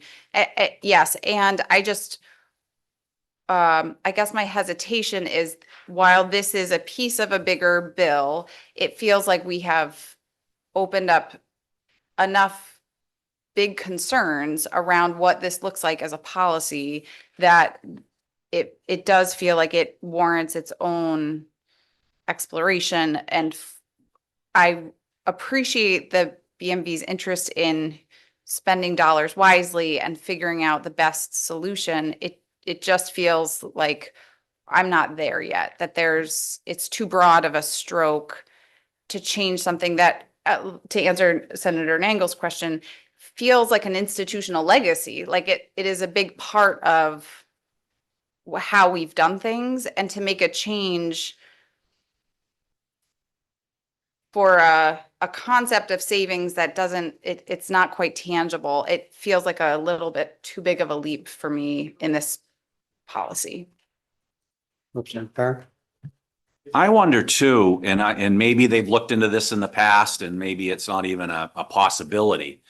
But have we ever looked into, we have metal shops all over the state. Have we ever looked into if any of these places might be interested in adding equipment and doing stuff and having a state contract that produces the plates that we might be outside the prison, something that was outside the prison? Have we ever even looked at the possibility that, and maybe there wouldn't be any, but that just was kind of curious if that was ever looked into at all. I'm not aware of it, but I can tell you nationwide that there aren't companies, small companies in any state that's making the plates like out of a metal shop. They're all either making them in their correctional facility or with a vendor. And if I may correct the information I gave you earlier, when you asked about 7 million, how come it costs $7 million? And I think you answered your own question. Yeah. That was for 2 million plates. Yeah. This was just for, we're not talking single plates. Yeah. So that was the difference there. I also would say that the 10 to 20 million wasn't just for a building. It was for a new equipment, new computerized equipment, so we could have a full inventory control system that has up-to-date abilities. If you did the 10 to 20 million to build a new building and all the updated equipment, could you bring all of the plate manufacturing in-house? Yes. And I did want to add that so BGS looked at, a possibility of a new building, but we really needed a engineering group to come in and say, okay, what does this building really need to be? What are the securities that need to be there? What is the equipment that's going to be used in it? And our information that we had said that it was going to cost, I think around $200,000 to bring in a professional company to actually design a building. And I'm sure that would take them many months to do. So I suspect if you want us to go that route, we would also need an allocation to have a study done. I wonder if Senator Farren could do that. Oh, absolutely.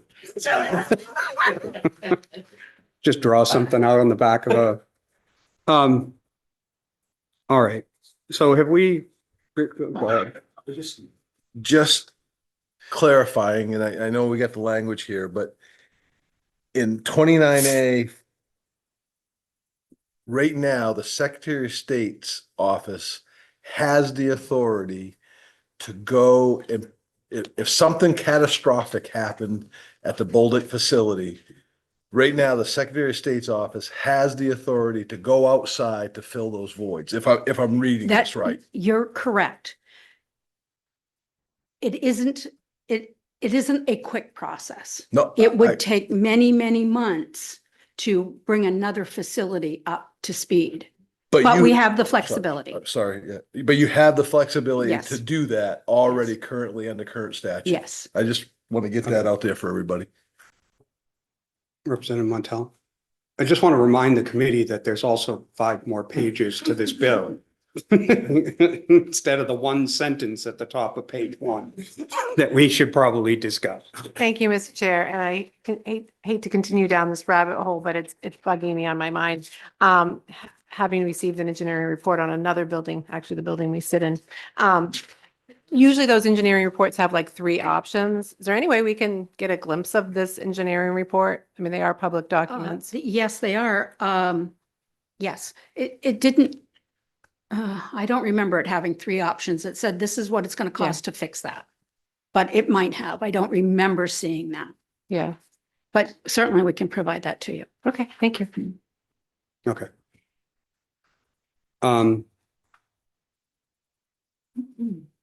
So let's move on from that, if we're okay with moving on from that. Representative May is like, please. The rest of the bill. Yeah, there is, believe it or not. I had a question.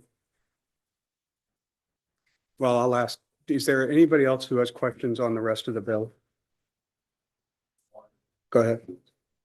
That number of 5 for the pieces of equipment, is that consistent with the recommendations that came back from the working group that kind of put forward this? The working group specific recommendations start at section 6. The sections 2, 3, and 4 are our department recommendations.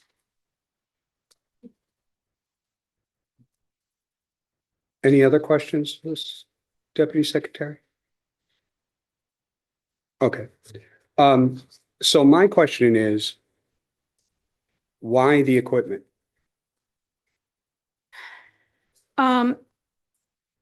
I think it's because equipment is expensive.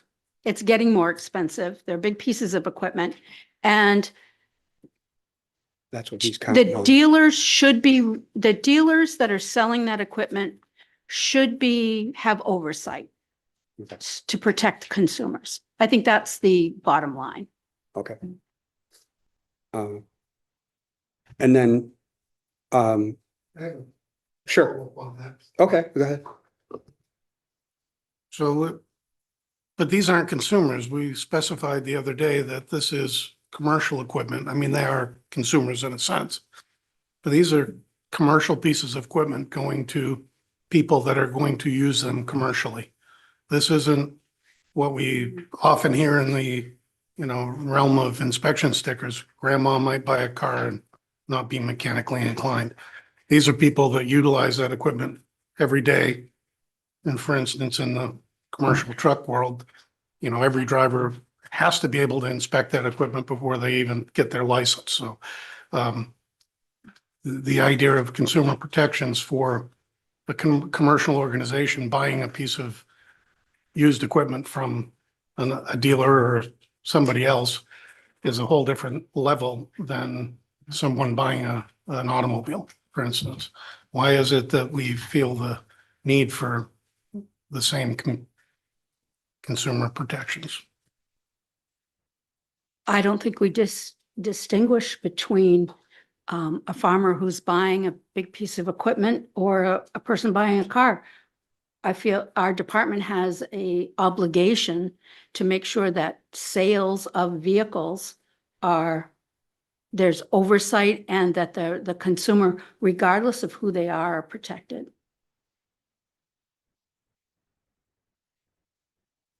So to follow up on that, I mean, there are, I'm thinking of John Deere or Kubota or dealers that sell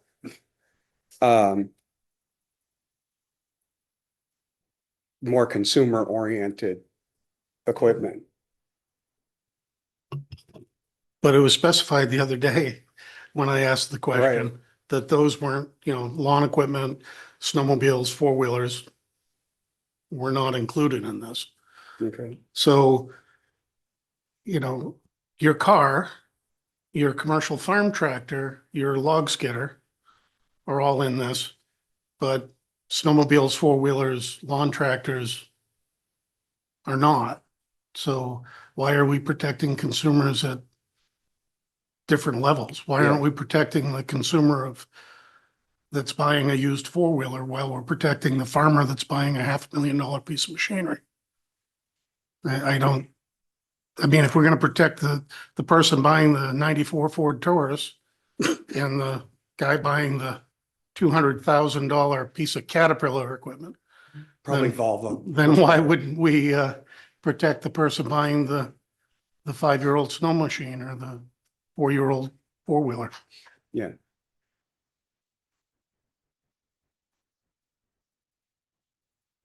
Yeah, I mean, I'm not sure that I understand the equipment dealer part. The other. Go ahead, Representative Perry, sorry. Thank you, Mr. Chair. It always was 5, right, for vehicles? So basically what this does is it adds equipment and it acquires and stuff like that. So is this making it really, really narrow that you might have 2 cars and 3 pieces of equipment? Or, I mean, we're getting really low on the numbers when it says 5 vehicles or piece of equipment. Now you might have, depending on what the actual definition of equipment is, and maybe we need that also. Yeah. That, you could have several totally different pieces of equipment that now you're at the 5 and you sold 1 car. So now you're not allowed to sell 1 car because you happen to sell a few pieces of equipment. So I guess I'm confused on that. So currently, no matter how many vehicles you have, if you're buying it, if you're buying it with the intent to sell it, then that you should be licensed as a dealer, even if it's only 3. If you're flipping cars, then you should be a licensed dealer. If you keep them registered for 6 months and then you sell it, then it's not considered buying it with the intent to sell it. Follow up, Mr. Chair? Yeah. So if they're car dealers, what's the requirement on dealer plates? You mean how many plates they can have? Or how many cars do you have to sell to get dealer plates? There's and I don't have it in front of me, but there is a formula. So if you're licensed as a car dealer, Yeah, you get dealer plates. yeah. And then based on the number of cars you sell a year or vehicles that you sell a year, you get that many dealer plates. So it's a range, like 1 to 10, you might get 2 dealer plates. 20 to 100, you might get 5. Those are just numbers I'm making up, but that's how it works. It's based on the sale of the number of vehicles you sold last year for the number of dealer plates you can have. In addition to that, there are other types of dealer plates that you can have, a family plate, wrecker plate. There are different types of dealer plates that you can have in addition to the number of plates to use to try out cars for, So I guess I'm kind of stumbling into something here. Okay. Where we could literally have everybody gets dealer plates. Because if everybody decides to sell one car or two cars, Mhm. then they could get dealer plates. We could literally, everybody is a dealer then. And that's what we run into when we start having these rules on very small numbers of, I would think if you are going to become a dealer, you would need to have right. more than 3 cars and 2 pieces of equipment, and now you're a dealer. Right. You If- could literally have an awful lot of car dealers. And we would use our investigative staff to take a look at that. And if someone, and we've seen this before, someone gets a dealer plate just to avoid paying excise tax. And when they're doing that and they're not really in the business of selling cars, we do not issue the license. But I know it's, But how would we know that they're, Well, we- because I don't think selling 5 cars in a year is running a business. That's a little hobby and the guy fixes them up or paints them, you need a paint job, whatever it might be, that's not a business. So, and once you add equipment to that definition, now it's no longer 5 cars. Now it's 3 cars and 2 pieces of equipment, or however, and depending on what the definition of equipment is, Mhm. then you could really, I could see this really turning into a mess. So that's Okay. why on that. Correct me if I'm wrong, but you would know how many cars a dealer is selling based on the number of temporary plates you're issuing. yes, So and we that- track that every year constantly. Yeah. And we adjust that each year based on the number of sales they had the previous year. Okay. Representative Bishop. Thank you, Mr. Chair. I too share concerns over this and equipment, because if we were to try to go down the rabbit hole of defining equipment, we'd really have to put a weight limit on it. Or anything to try to define it. If you are a mobile welder or a welder or service provider that works on equipment in the woods, which we have plenty here in Maine, if you're Caterpillar equipment hiring someone, or even they have their own trucks that consist of a cabin chassis that has utility body on it, and that's classified as equipment. And within that contains a generator, an air compressor, a welder, and if you have a plow on it, now you're at 6. And now you have exceeded your limit of what you can sell as a mobile unit. We were trying to solve a problem with sections 2, 3, and 4 that we saw. If that's a part of the bill that you want to strike, we Yeah. can work through that.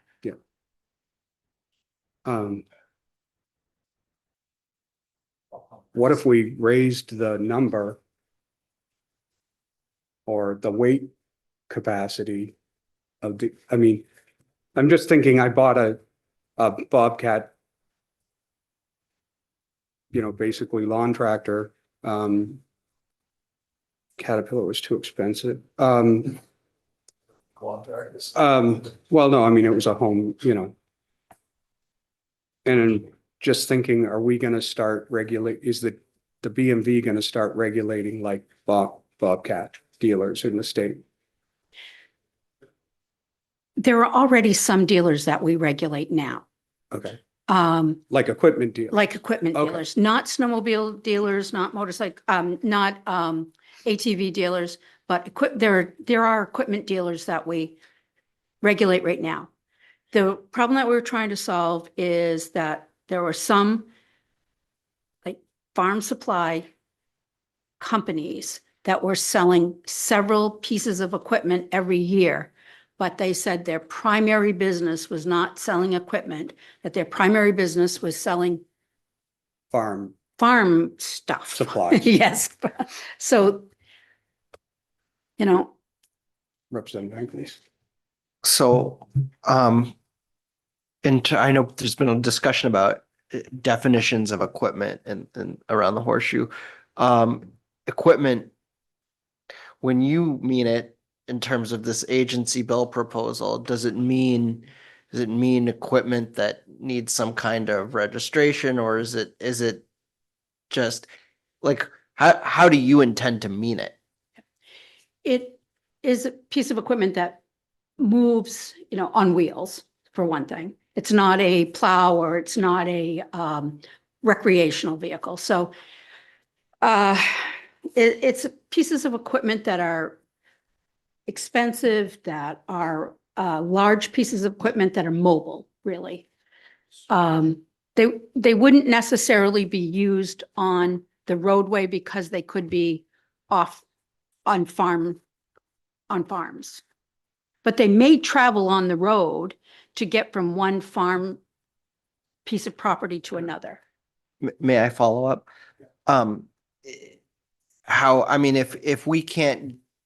If we feel as a committee, if we're talking about this and we're like, wow, this is really broad and this could Yeah. have all kinds of unintended consequences. I mean, and you're telling us, well, I brought this forward because we saw a problem within couple of very specific farm equipment shops.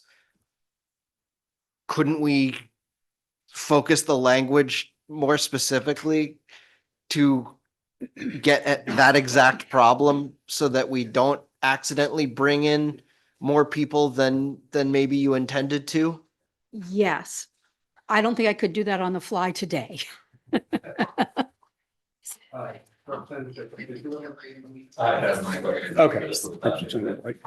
Again, there's 5 pages. I understand. And Deputy Commissioner, thank you so much for going through this with us today. Please don't feel attacked. I know you're getting a lot of pressure from a lot of us.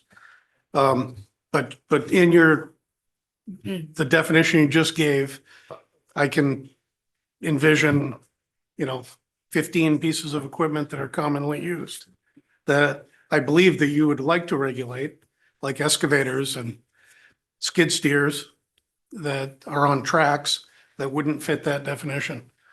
So, we don't have definitions here that are clear. There are lots of realm of equipment here. So do we bring it down into how big of the horsepower is? Under 35 horsepower, under 25 horsepower, like we do lawn tractors, this is a broad spectrum of stuff. And I know you said we could strike that, but this is a far overreaching bill. And just a comment, I truly believe that there are probably more people that are having issues after buying a snowmobile or a 4-wheeler than we do farmers that are in business that are buying commercial equipment, as far as the consumer protection agents or things go. So Dying to say something. anyway, just my 2 cents. Thank Okay. You wanted to say something? Yes, getting a lot of help here. So Melanie pointed out very wisely that in Title 29A, Section 954, equipment is defined for a dealer plate. That it's farm tractors with engines in excess of 40 horsepower, farm equipment, construction vehicles or equipment, or industrial vehicles or equipment. So it does make it the larger vehicles. And Lieutenant Scott wisely told me that the sale of them, they have to be licensed. Oh, no wonder. By Inland Fisheries and Wildlife regulates the sale of ATVs and snowmobiles. Thank you, sir. you know how many? Many dealers?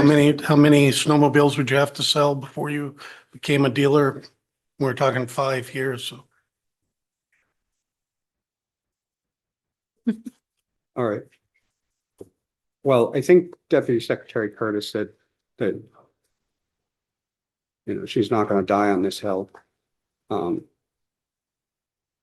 we could strike that if is the will of the committee. Um, yeah, let's talk about the meat of this bill, which is the online used car dealer licenses. Yeah.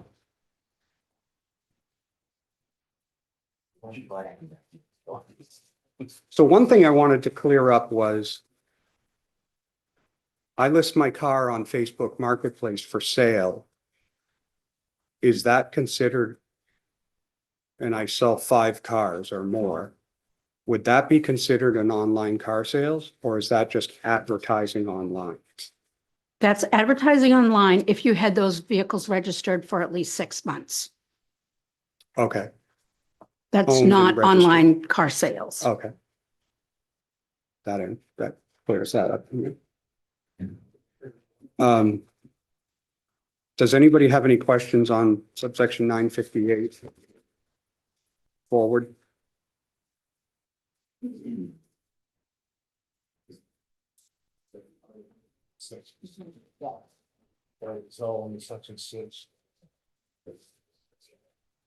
Representative Perry, did you have something? Thank you, Mr. Chair. And this is just a pilot program to try to Yes. figure out how this is gonna work and Right. the next legislature, or maybe the 134th will take care of that. Okay, thank you. Go ahead. Thank you, Mr. Chair. So yeah, it sounds like, I mean, just, it's a long set of sections. Is that, it makes me want to guess, was this mostly copied and pasted from what we already, the language we use for non-online situations? It was modeled after that. It's not a copy and That's where I was paste, going. but it's modeled after that. It's basically says if you're, you have to comply with the regular dealer licensing, except for these few areas. So this, what I'm getting at is this is somewhat legally vetted in the real world, or, you know, this has been tested in more terrestrial locations. They have to comply with a lot of the same regulations that the traditional car dealers would have to comply with.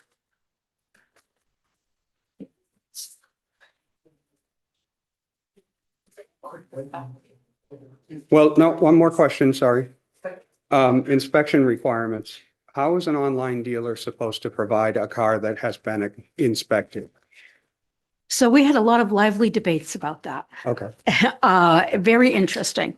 And where we settled with it was, one particular online car dealer says that part of their policy is to have many parts of the vehicles are inspected to their standard, which they believe might be equal or higher than Maine's. But we felt that when a vehicle is delivered to a Maine resident, it should have a Maine sticker on it. So that if right now, this one particular online car dealer is selling all of their vehicles out of Massachusetts to Maine residents, so that the Maine resident needs to get an inspection sticker as soon as they get to Maine. We're saying in this pilot that the online dealer has to have we suggested a contract with a inspection station on the border and get those vehicles inspected when they come in before they're delivered to the Maine resident, so that the Maine resident knows that they pass inspection right. when they take possession of it. That would be buying a car from Yep. an online dealer, that would be my concern.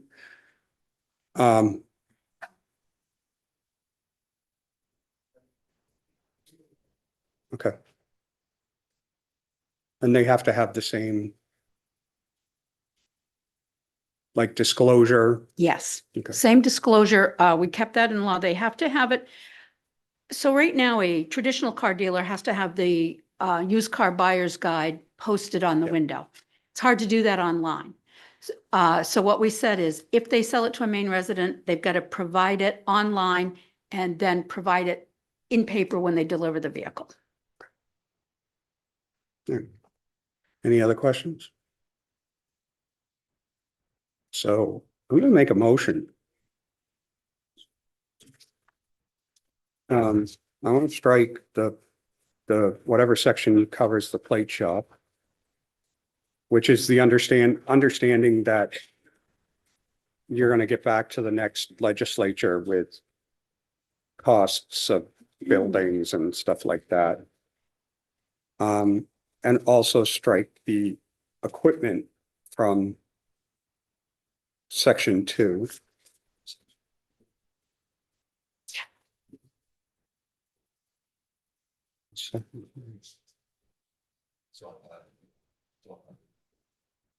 Oh, so we're gonna strike section 3, I guess.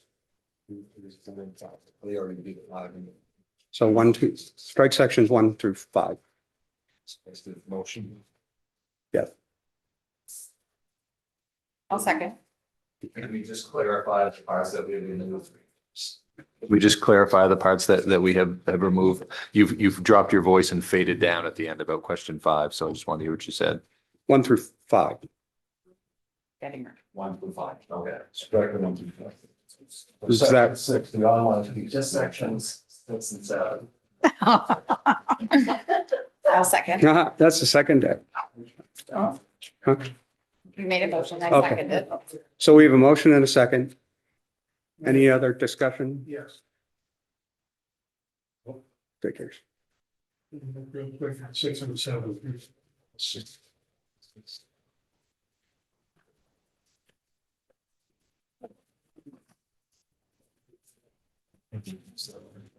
I'm fine with the striking. However, we haven't discussed a lot about the online stuff.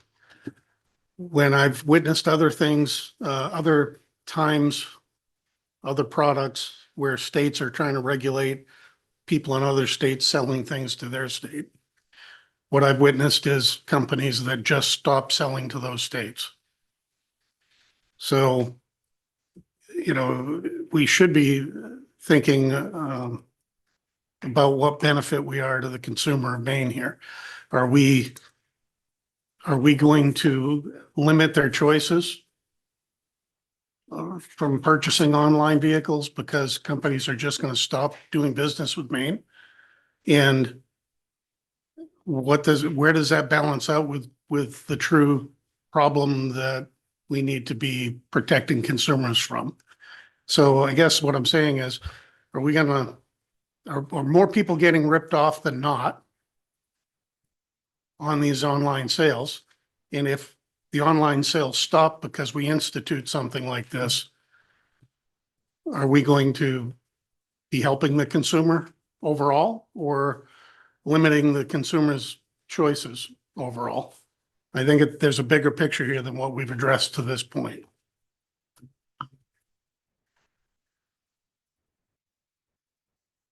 Was there any testimony from the industry in opposition No. to doing this? And they were part of the working group, They were. correct?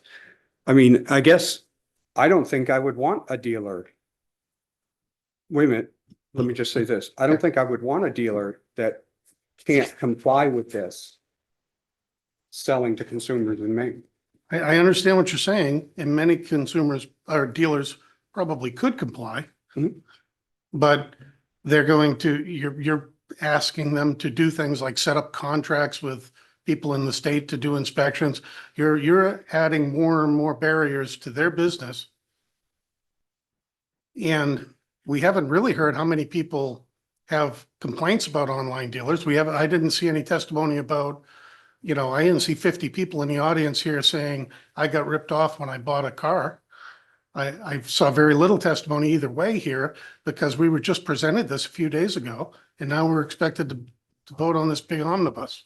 So, I appreciate that we've struck some things, but I think this is going into a much deeper topic than what we've had time to address here with the online sales.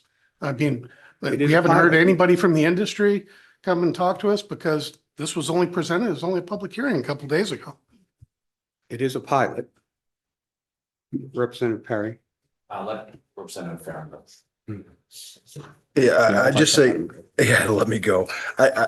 Representative White, I hear you, and I'm just gonna tell you why I'm supporting this from this standpoint is that I did see from the industry and from the car dealers to brick and mortar folks here. And I mean, this working group was back in 2023, right? And the recommendations from that, and it is a pilot program. So I saw, compared to, just changing equipment and the whole dealer thing, the plate thing, this piece of the bill, I saw the working group, saw the report. And to me, if there's companies that can't meet some basic consumer protection things, then I don't want them doing business in the state of Maine, and I'm capital free, whatever. But and maybe I put too much thought, but the working group and those involved, I really thought that they brought this stuff forward from 2023, and it's been there for a while. Now, whether we had enough time to go through and everything else, that's, I think, something we all have to ask ourselves. But in my opinion, the work's been done, and it's a pilot program that's got to have that report back. That's why Section 7 is important. Thank you. I was going to say that. Okay. All right. Oh, Representative Bishop. Thank you. And also just to piggyback on that, that everything that the dealers in Maine have to go through, it should at least be a parallel system that if you're going to purchase a vehicle that our, like Representative Farren, Senator Farren said, our brick and mortar sales do not get undercut by people that don't have to meet the same standard. It needs to be a parallel scenario so that we're not circumventing that. Thank you. And for the record, that is exactly what I was looking for. Yeah, I think that, I mean, I'm not going to bring them up, but I would think that the brick and mortar dealers would applaud this. They were part of That they would want this to be level. All right. Any other question? Any? Okay. We ready to vote? All those in favor? That's unanimous of those present. Just to be sure that was not passed as amended. Yeah. Right. Section. You got that? Is that it for the day? Sure. We got the big hitters. We got the big guns here. Okay, so we're going to close the work session on LD 2179. I don't even know if we have to do that. Work session on the general fund supplemental budget recommendations. An analyst switch. Oh, Suzanne's coming. Take a 5-minute break.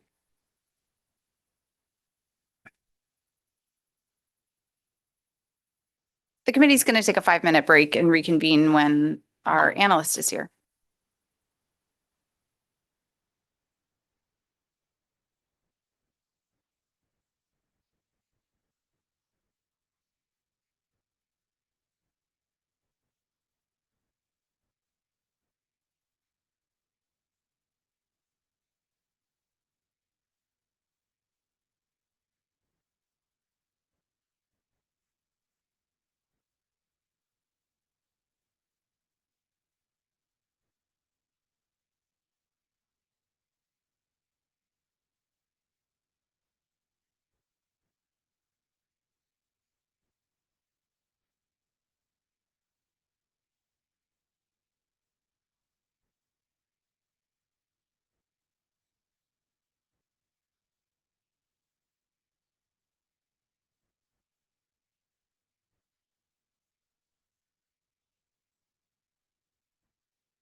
The committee is going to continue its break. We're going to caucus and meet. We'll be back. I just wanted to let folks know it would be a little bit more extended. Let's plan to be back at 3:55. Okay. Okay. Thank you.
All right, we are back. We'll have Suzanne introduce herself. Hi, Suzanne Fornick from OFPR. Okay. And I guess, Go ahead and start. yeah, Okay. The first initiative at the top of the page is reference 644, transfers one state police detective position and one SBY specialist position from Gambling Control Board, 100% general fund to the state police program, 65 general fund and 35 highway fund, and provides funding for all other.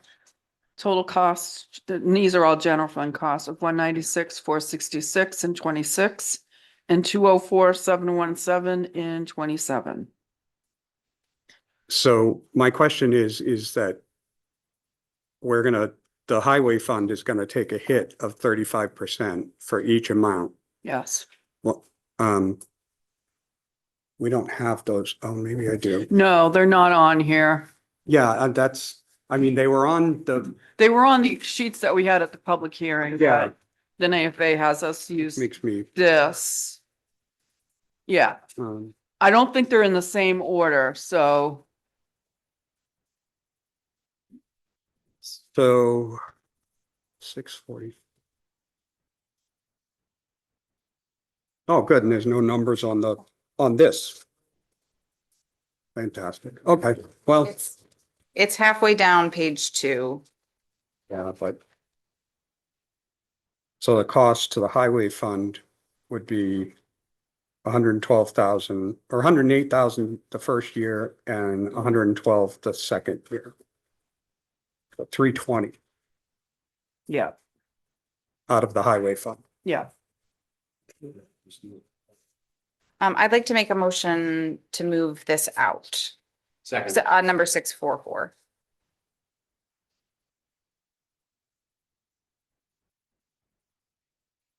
We have a motion and a second. Sorry, I forgot. Motion and a second. Any discussion? Seeing none. All those in favor? Opposed? Okay. Unanimous.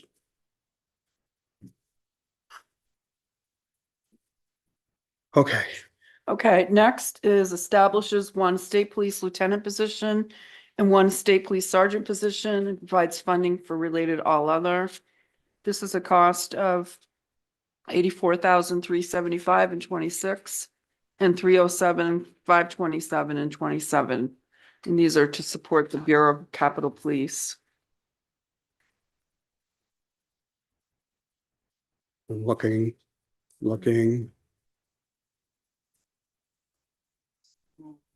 Here it is.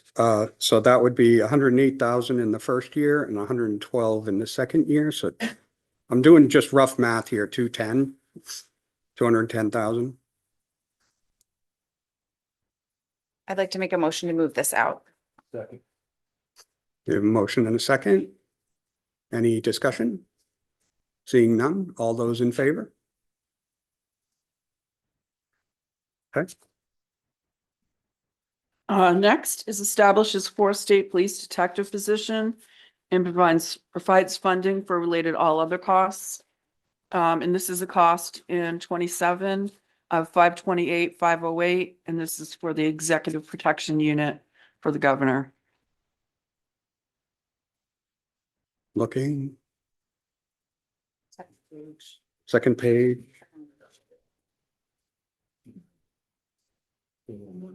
Yeah, 290,000 out of the highway fund. Make a motion to move this out. Well, we have a motion and a second. Any discussion? Seeing none, all those in favor?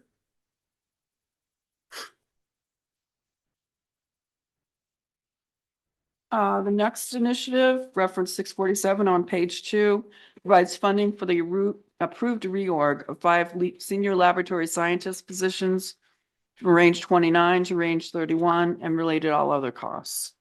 And this is a personal services cost in 27 of 38,933. I make a motion to move this in. Second. We have a motion and a second to move this in. Any other discussion? Seeing none, all those in favor? Unanimous? Okay, next is provides funding for an increase in rent for the Northern Field Troop Barracks. And this is a cost of $65,000 in FY 27. I'll make a motion to move this in. We have a motion and a second. Any discussion? I mean, we can't have these troopers homeless, right? All those in favor? Unanimous, those present? Next initiative establishes one state police corporal position, one state police lieutenant position, and 3 state police specialist position, and provides funding for all other costs for additional staffing related to Public Law 2023, Chapter 675. This initiative also provides funding for 5 Ford Police Interceptor utility hybrid vehicles for these 5 positions. And that's a cost in 26 of 128,645, and in 27 of 849,693. I make a motion to move this out. Second.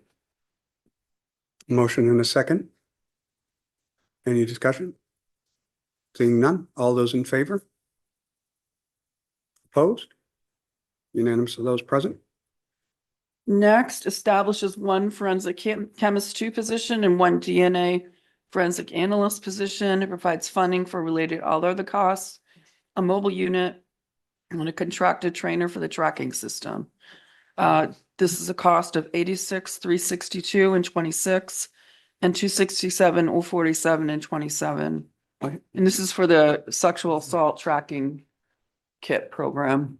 I have a question. Why is this coming out of the highway fund? Why is there a portion of this coming out of the highway? Because fund? it's within the state police, and the state police is split 65-35. So everything that's in the state police gets split that way. Everything. Okay. Okay. I make a motion to move this in. We have a motion and a second to move it in. All those in favor? Opposed? Next one transfers one state police lieutenant position from the traffic safety program, 100% highway fund. The state police program, 65 general fund and 35 highway fund, and provides funding for related all other costs. This is a cost of 131,874 and 27. So I have a question about this one.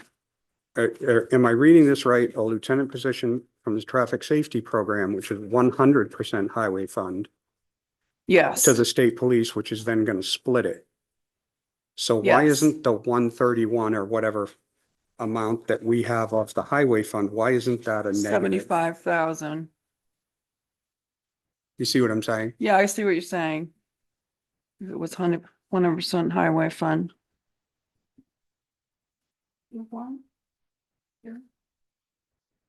And actually, I'm not sure I put the question correctly. Why it's not a negative to the highway fund, and it's positive to the highway fund if it's going from 100% down to 65-35. I believe the 131 is the general fund portion.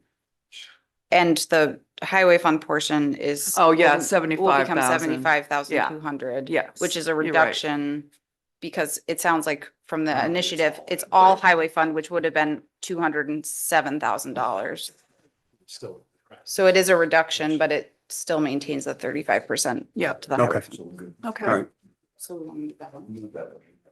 I would make a motion to move that in. Second. Okay, we have a motion and a second. Any further discussion?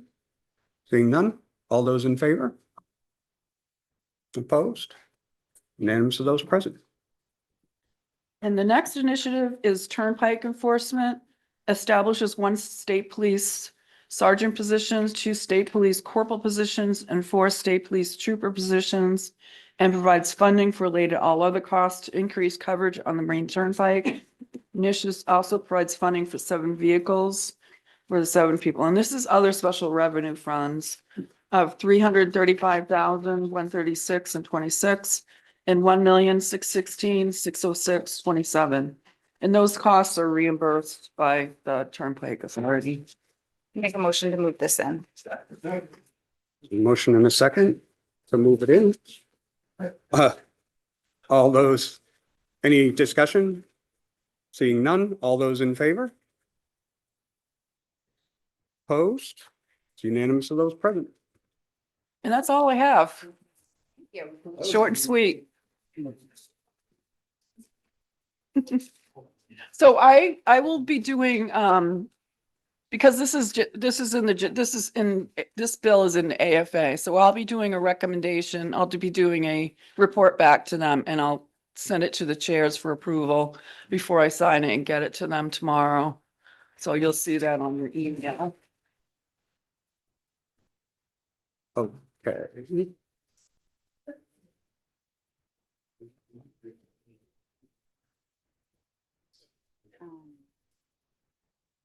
I was just gonna ask Susan.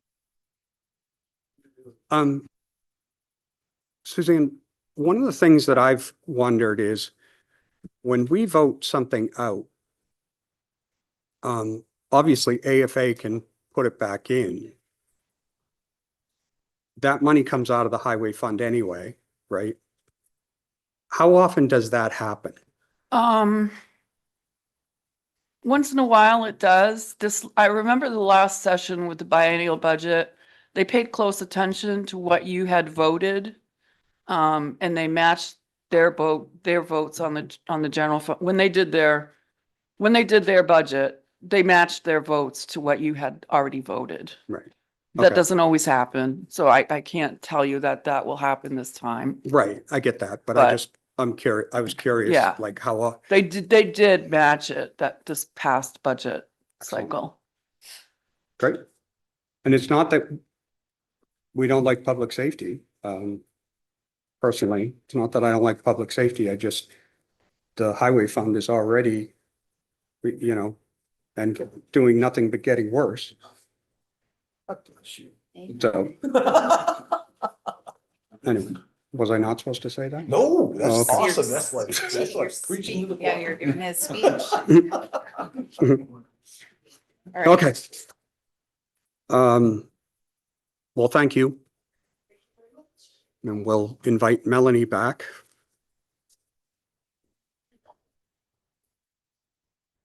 Dun, dun, dun,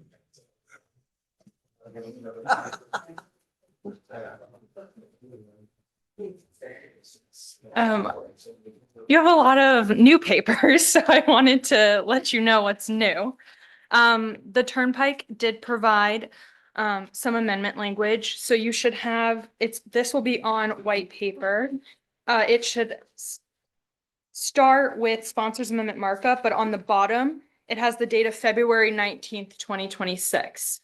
That's the new one. Yes, so the new language has February 19th, 2026 in the bottom.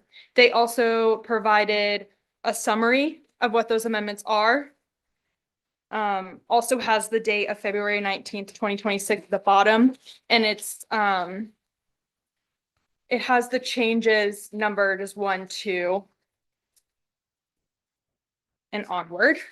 And then finally, they provided a flow chart about the appeal process.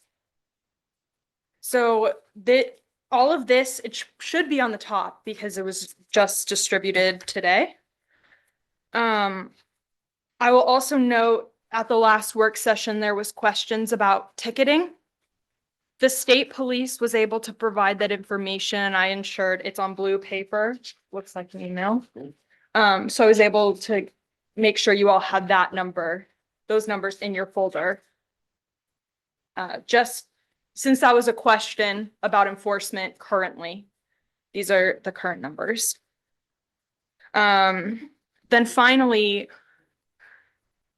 with the new amendment language, there are new tables, and because there were so many, they're new colors. But I will say on the blue sheets with the charts, I recommend getting out the one that says as printed. And it's 11 pages. So if that helps, because I know they were different lengths. So it's the one that's 11 pages at the top. It says bill summary as printed. The only reason I think it would be helpful to have that out is because there are some items that didn't change from the bill as printed, and so anything the committee may want to consider would be on this and not on the chart representing the changes based on the amendment. Also, again, the bill is not amended right now, so this is just a summary of the bill as it stands.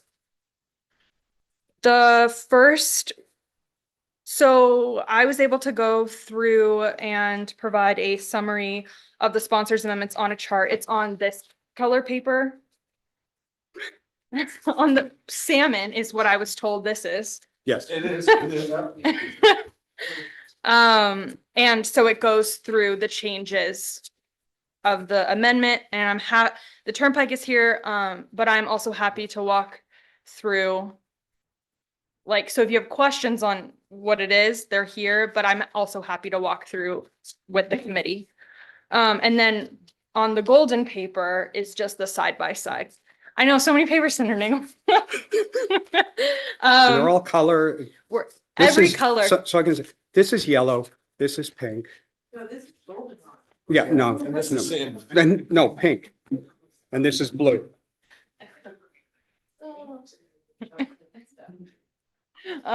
So when the committee's ready to talk about what it wants to do, and if it is interested in amending the bill, and this may be helpful, again, to determine which sections the committee may want to amend, but also if it wasn't amended in the sponsors amendment, I may direct your attention back to the blue chart, because just to make sure there's nothing outstanding that the committee may want to consider. Yeah. This sponsors amendment, is this the first sponsors amendment, or we've had more than one, right? It's the one that says February 19th on the Okay. bottom. I That just- is the one that I think everything is operating Yeah. on now. And- Ignore everything else. The charts, just the different charts, the proposed amendment, like anything where the charts, the side by side say proposed amendment, is it referring to this newest amendment in both the goldenrod and the salmon? Yes, so so all of this is new, reflecting this Okay. language. So I can reference it. Yes, and so it feel should comfortable. match. Everything should be in alignment. The charts may have typos. Maybe there's some things that are a little chaotic, but it is supposed to accurately reflect this.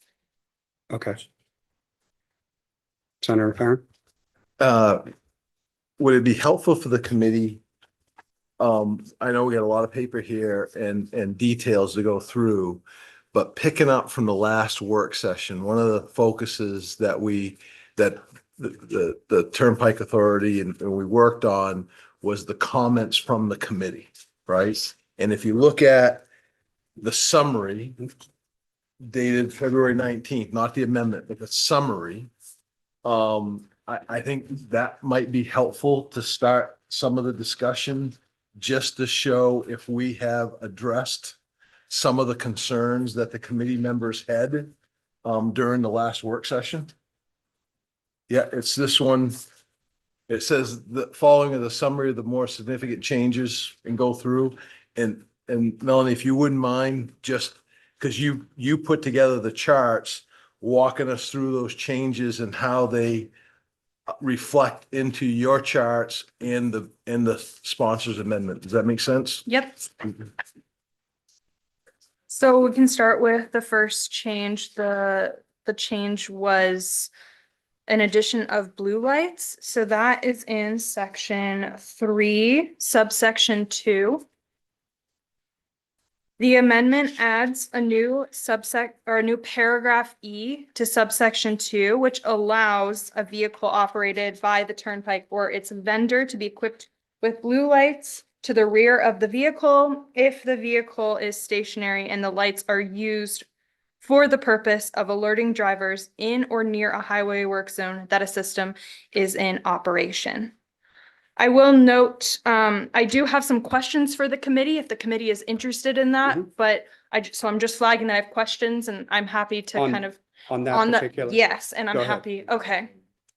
So one thing, if you look in the consideration, so the third column, under items for discussion, I guess one question I had, and this is up for the committee to decide, is if can the system operate only if the turnpike or its vendor has vehicles there that have the blue lights. The reason I asked, right, yeah, the reason, and I didn't think that was the intention. So the reason I asked that is because it's under subsection 2, and subsection 2 begins with the lead-in of the system may be used if.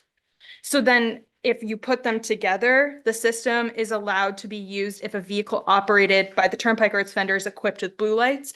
So I may suggest, if that is not the intention, to pull it out, make it its own subsection. So rather than being under, this is page 3 and 3 to 4 of the pink chart. Thank you. Orange. So it's that bottom part, kind of showing how it reads now, and it doesn't seem like that's the intention unless someone wants it to be the intention. But I don't think it was, so my recommendation is pull it out, make it its own subsection, just so it can operate independent of that subsection 2. Can you explain? Yes, Thank you. okay. Yeah. So there's a lead-in for subsection 2. The lead-in for subsection 2 says that the system is may be operated if, and it places that blue lights provision under that subsection. So if you read it together, it would be like, oh, the system can only operate if, and it's saying only if there's vehicles with blue lights displayed by the turnpike. However, if you want the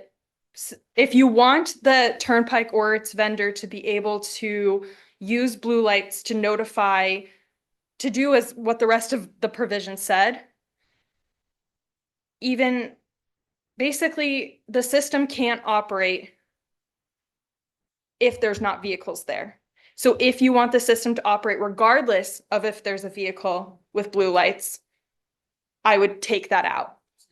So Any other questions there? the blue lighted vehicle would be optional. Yes, but right now it's making it, at least how I'm reading it, is like the system can't be in operation unless that is there. But the reason I don't think that's the intention is because of how the provision reads, is that a vehicle, it has that may language, like a vehicle may be used, which is like in conflict. So basically, there needs to be clarity. Is like it. So I'll stop there. Any questions on that? Go Or ahead. anything I can clear up? Go ahead. Yeah, I mean, I think my intention on the blue lights is that we're gonna use them. So the configuration or exactly how it's used. I mean, like when we were talking about this whole thing, my goal is that people are notified when they see that, they slow down, and we don't write one ticket because everybody's going 60 or 65 in the work zone like they're supposed to be. And was my intention. And like, I know sometimes legal ease gets messed up. I want to follow up on that. Okay. Sorry. Yeah, that's my goal as well, is to make it so that basically people can't speed through a work zone, period. And if the blue lights will help slow them down before the work zone, I'm all for it. Representative Kraft. Thank you, Mr. Chair.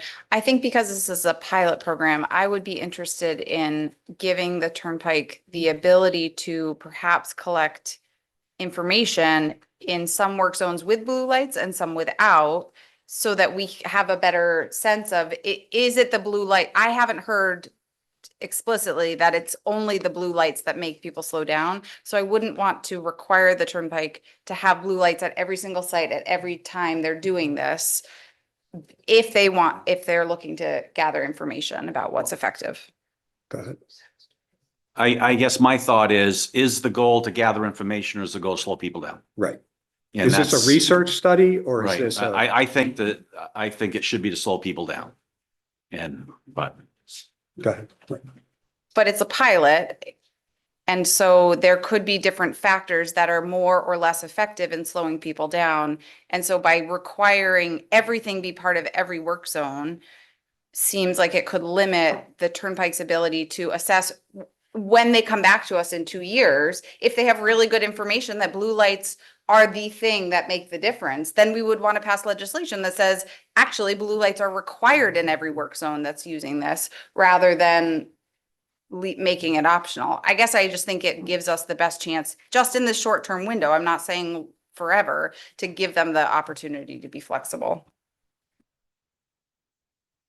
Go ahead. And I don't know how we write this so we don't mandate it, but we do. I think at the beginning, they should all have it, because if in the first 3 months of the warning period, and then everybody is slowing down, we won. Do we want to study one without it and have people still speeding and getting warnings? And do we want to go through that? I mean, if people, like I said originally, my goal is that everybody slows down the work zone, and that's my goal. I'm not doing it as a study, or I realize it's a pilot and we'll see how it works. And I think there'll be other things that come back after the pilot if people really like it or don't like it or whatever. But that's my only thought, that's my goal, is to slow everybody down. And I don't want a year of a work zone with no blue lights and people are speeding through it. I mean, safety is the goal, Yeah. right? Bishop, Representative Bishop. Thank you. In our discussions in the past, we've talked about the desensitizing to people of blue lights and the effects of people seeing that there may or may not actually be a police officer there. So I completely agree with Representative Kraft's perspective with this, that giving it to the discretion of the Turnpike Authority to manage this, and whatever data comes out of it long term, if we put blue lights on everything, we may reverse our course 5, 6, 7 years from now within work zones, because people will not necessarily take it seriously knowing that it is not an actual police officer there. So the variable here is actually going to help us long term. Well, potentially though, if they see the blue light in association with a work zone, they're gonna know. Wait a minute, sorry, Representative Montel. Thank you, Mr. Chair. Yes. Are there already some blue lights in work zones? I mean, I've gone through work zones where there have been a cruiser parked there with blue lights on, and I just wondered if there was any data, because I know the data was taken, Director Briere had said that, or I don't know, maybe he didn't say it, but the information that was gathered, how fast people were actually going through these work zones. I wondered if any of that data was captured as well, if there were any. We don't currently have. Oh, okay. But what I saw was probably just random. So the executive director just indicated that they don't use any blue lights. Well, and the other thing I'll note is no one except authorized vehicles, which is defined in statute, can use blue lights. So what this is doing is it's providing an exception to allow the Turnpike or its vendor to add blue lights to its vehicles. Because otherwise it would need to be a police vehicle, for example, that would have to be stationed there. I already told you. Okay.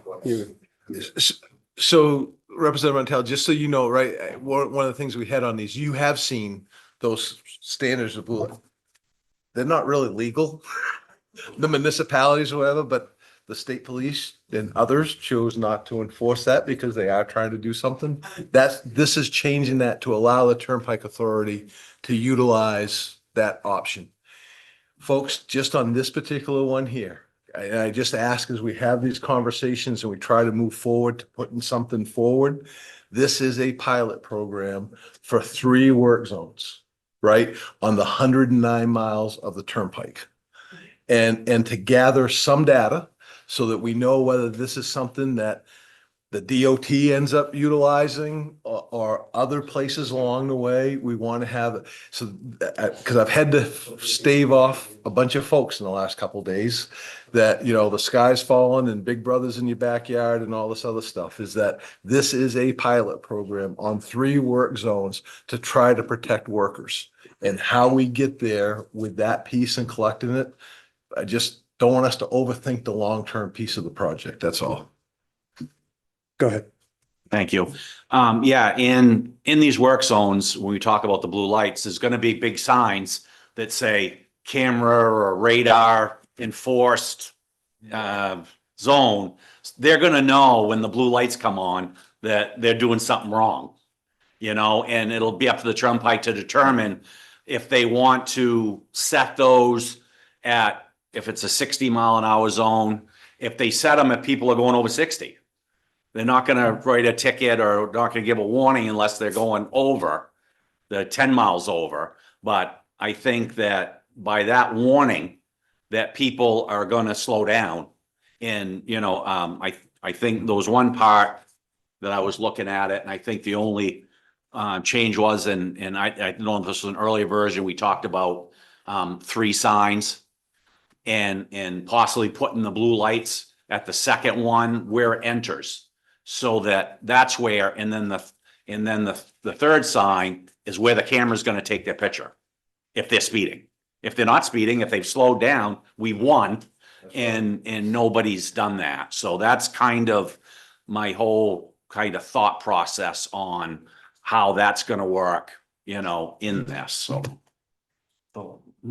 And this is allowing the Turnpike Authority just to have blue lights in the pilot program work zones, not on all of their work zones. So we're not doing that desensitization that we're talking about. These are specifically allowing them on the vehicles in these work zones that we're doing the pilot program for. But they can decide, the Turnpike Authority can decide whether or not they use it. It gives them the flexibility. Go ahead. Yeah, just real quick, and I don't know on this language where it says on the vehicles, is this gonna be kind of on a trailer light thing, or because? Why Yeah, don't you come up so that your answers can be on mic? And just the language proposed does say vehicle. So Yeah, for the record, Andre Briere, Executive Director, Main Turnpike. The intent, Representative Perry, would be to look like those that you have seen in those other southern states that you drove through, would be on a variable message board that provides notice of the cameras ahead, radar enforcement ahead. That technically is a vehicle, but it is a Okay. trailer.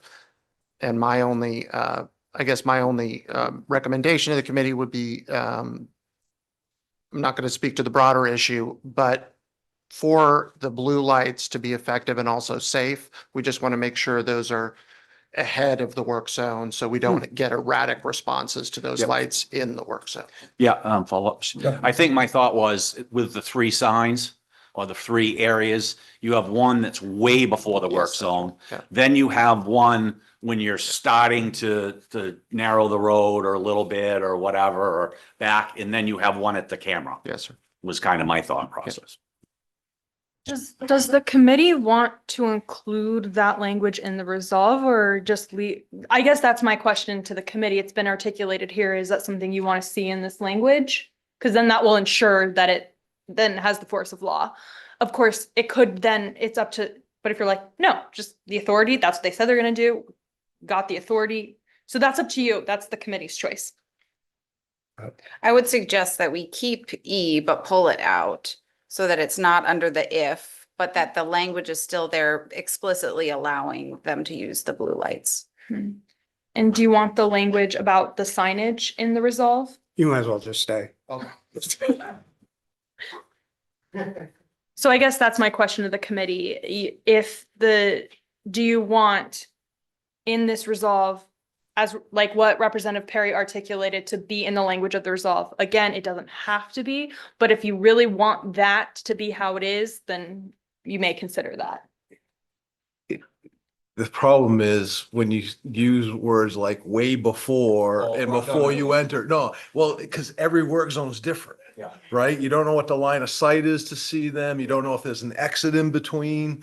What we're kind of going with what we've been presented is developing those rules, and they're gonna have to develop a plan for that work zone that they're doing the pilot program for.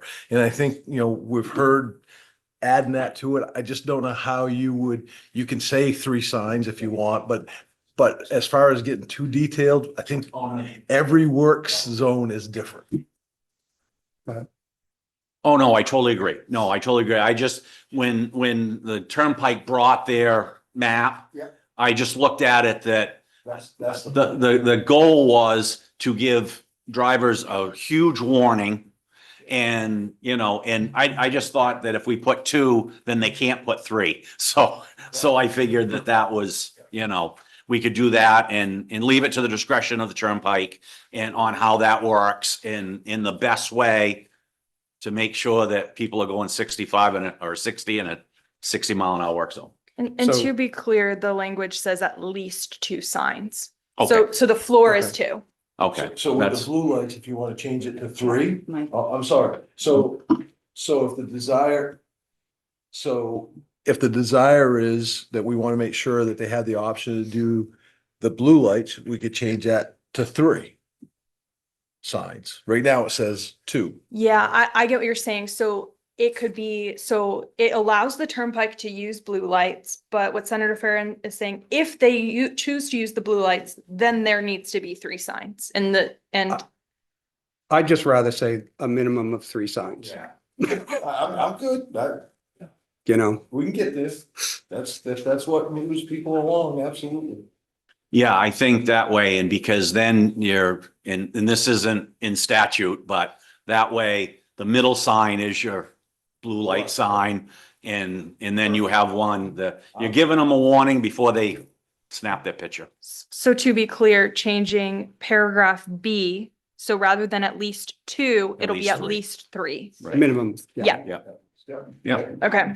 And what if we allowed them to use different color lights? I mean, to see which. Okay. So we got the lights now. Vendor conducted appeal. So the vendor appeals process is Where's that? the chart is on page 15. In the amendment language, it's proposed section 7A. And just to know, and if the committee adopts all of this, it may change to a section 8. So that's why there will be no 7A. But for now, we're calling it 7A to avoid confusion. So all of that is new language. Even from what the committee saw last time. So this section was also new in the last amendment proposed, but this is even different from that. And the only reason I mention that is I would go into this section fresh. It has been reworked completely. And in it's section 7A, which on the amendment is page 5. And this is related to this flow chart. So if visuals are more helpful for people, this was from the Turnpike, and then I had summarized it starting on page 15. So, and go through it again or go through the, Sure. okay, great. So the first subsection requires within 30 days of issuance of a violation, the owner to either pay the fine or to contest the violation by requesting an administrative review. And then that review process, the authority will determine through rulemaking. So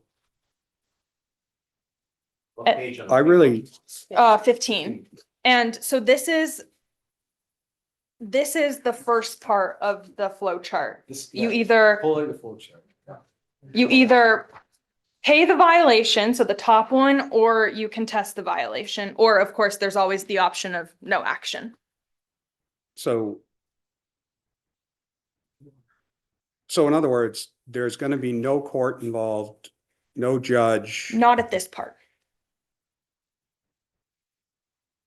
When does, I think you called it an extrajudicial process, Representative White. So subsection 7A is describing a administrative review process that happens not in the court. So this is before it would even enter the court system.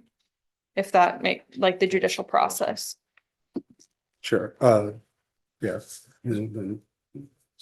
So just keeping it simple, I mean, in my mind, the way I've explained and I'd asked the executive director, this is the appeal process for the same thing that if you drive on the turnpike and you blow through toll booths and you don't agree that it was you that did it, there's an appeal process for your toll violation. Is that? So we have a couple of people from the judicial branch here. Do you guys want to come up and just fill us in on? It may make sense to go through the rest of it. Okay, And then, but yes, then because this is just like the first step. So I- then, because then what happens is it describes like those if statements of like, if you do this, then this happens. yeah, and I don't like the consideration about blanket authority for the MTA to adopt rules. Yeah. We can, So subsection 2, it requires the turnpike to dismiss the violation if the registrant requests an administrative review to contest the violation and the authority finds the registrant presented a valid defense to the violation, and that's under subsection 8. So so at this stage, the violation could be dismissed. Or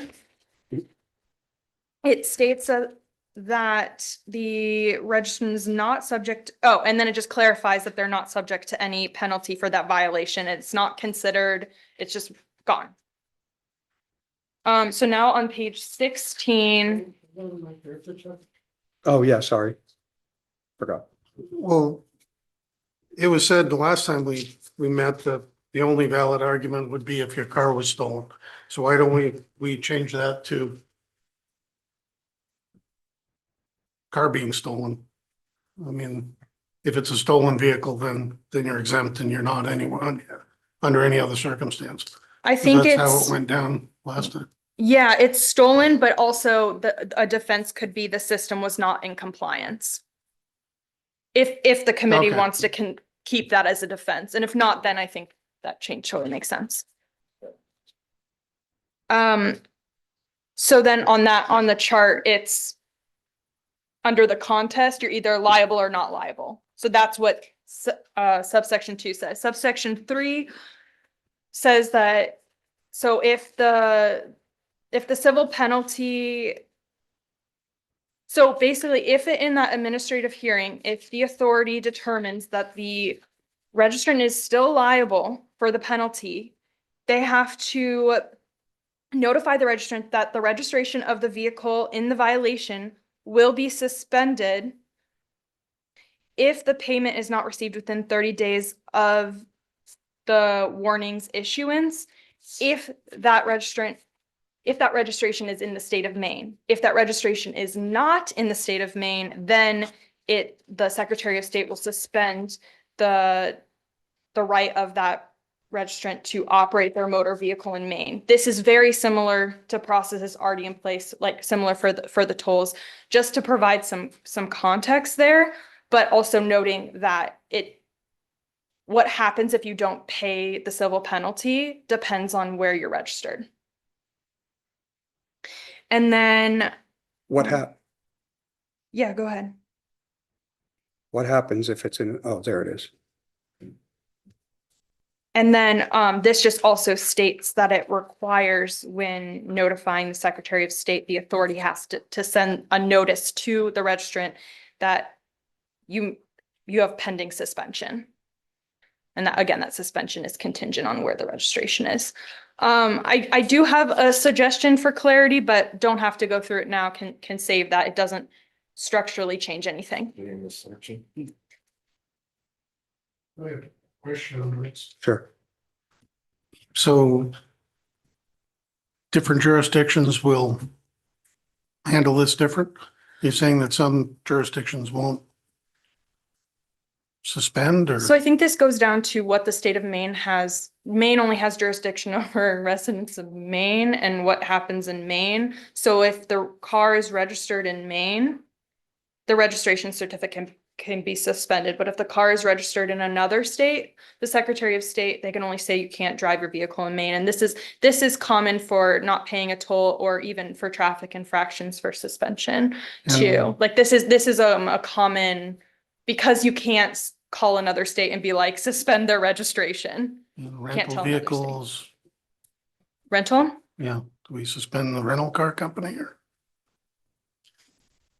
I think that's a broader Representative question on just how tolls are paid as well. It's a question for anybody who can answer it, but under this proposed amendment, is there anything that in terms of a allowable defense where the work zone ceased to be active, but the system activated anyway? The system, the bill itself, Representative, is structured in such a way that that will never happen. It cannot happen. It has to be certified opening, certified closing with workers present. That vehicle that actually does the measurement will not be present when workers aren't present. It physically moves away from the work zone. Okay, keep going.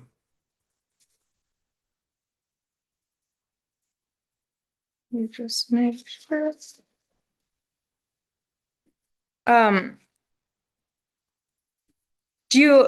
Is the committee interested in kind of hearing something to clarify that, or we can come back to that, this part? Like I had some questions, Go but ahead.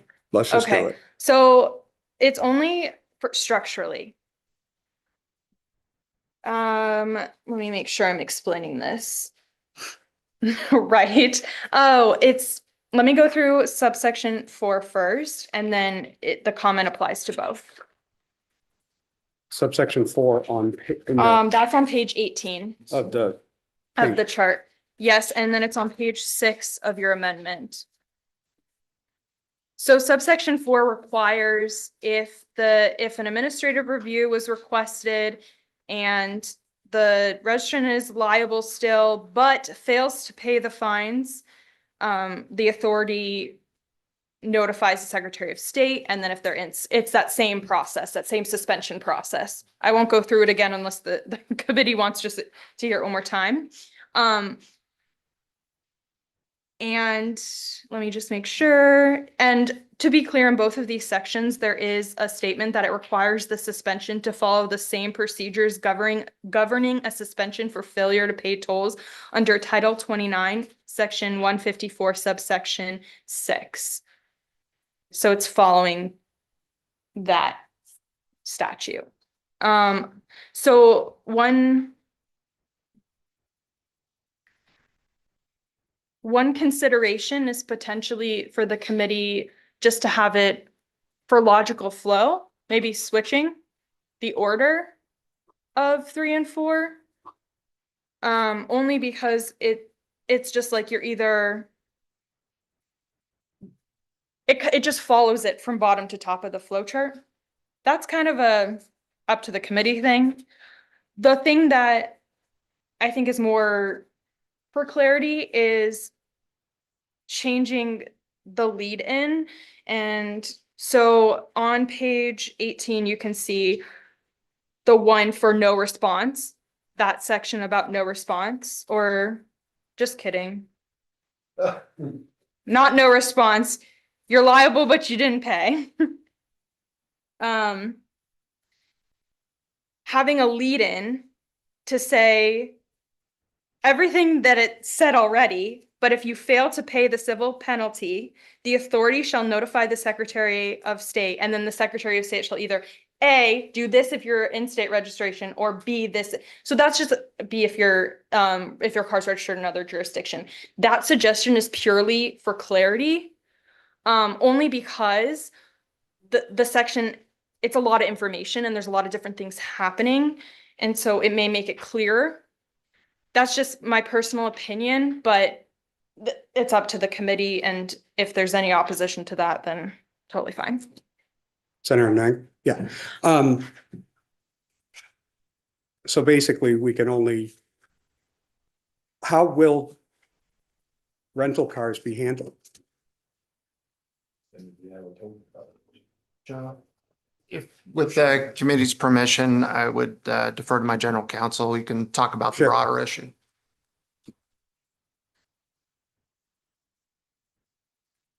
I'm Jonathan Airy. I'm the staff attorney for the Maine Turnpike.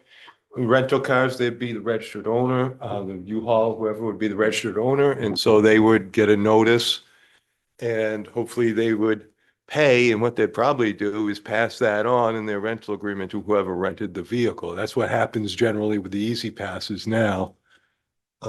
So that's what I expect would happen. But if they ignored the notice or for some reason, didn't pay, appealed it, and then we found they were liable because they had no defense. And I mean, that vehicle would have the registration suspended. But by that point, they would have received 3 notices at their registration's address, so. Okay.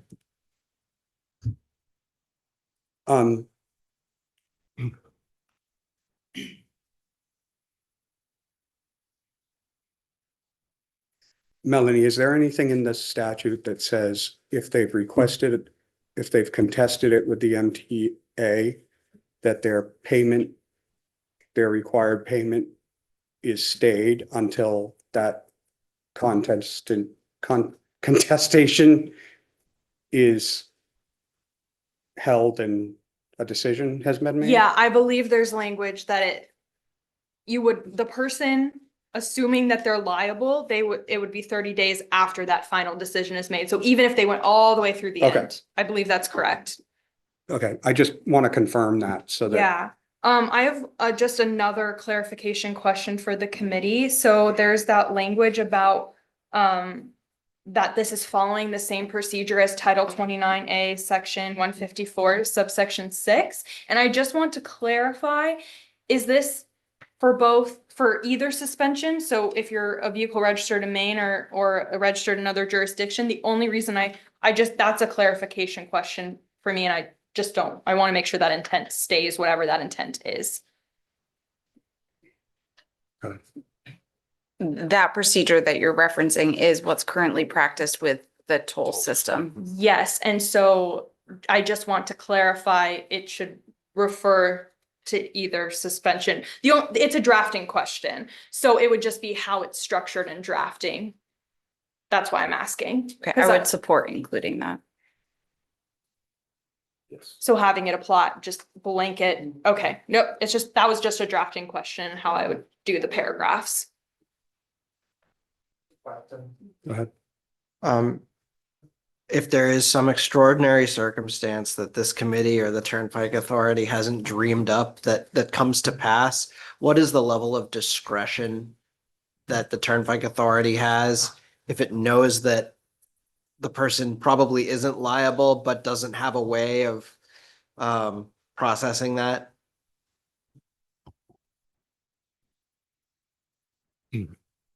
We have intended all along that we're going to exercise discretion in this process. And so if there's some extraordinary circumstance or some reason to to say, okay, we're going to dismiss this violation, then we will do that. Sometimes, yes, that's. You're getting it like the death of a driver or something like that. Yeah, I mean, this has been. So you have that ability is what I'm I asking think you. so, and this has been our intention all along. Yeah. I would just use the example in our meetings with industry folks, contractors who had passes, I don't know all the language for the toll system, for example, they were able to go back to the Turnpike and say, hey, our drivers didn't use the correct pass, Mhm. they got charged. In that circumstance, we don't think we should have to pay these fees. So I would say in that example, Yes. that's the type of discretion they've already used in their tolling system.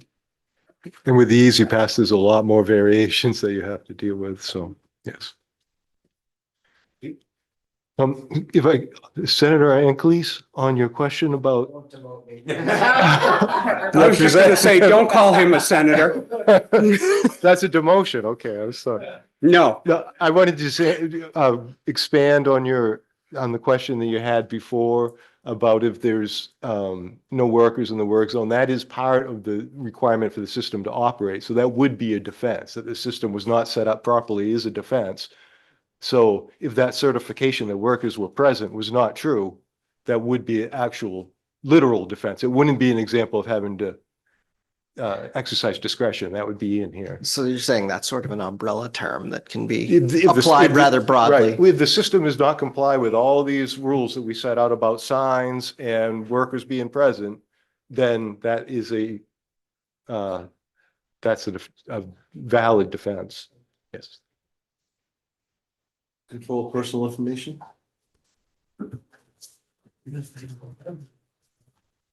Okay, so the third change starts on page 24 of the chart. And it's on page 7 of the amendment language. Subsection 1. Yeah, so I think this came out of response of ensuring who has ownership of this material, where, or this information, where this information may or may not be able to go. So it requires personally identifiable information to be owned and maintained in the custody of the authority. So it's explicitly stating this information is owned by the authority, and the authority, maintains it. I suppose that's redundant.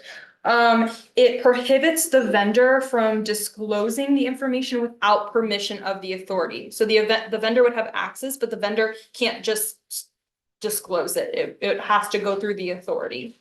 The only exception is that this information, yes, so it allows the authority or its vendor to disclose this information to the person the information relates to. So you could tell them they have a violation, essentially.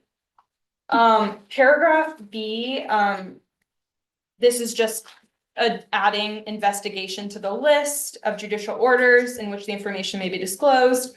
Also want to note from the original bills, paragraph C is taken out, and then there's just some conforming changes. The bill is printed, talks about a fine, and now this is talking about a civil penalty.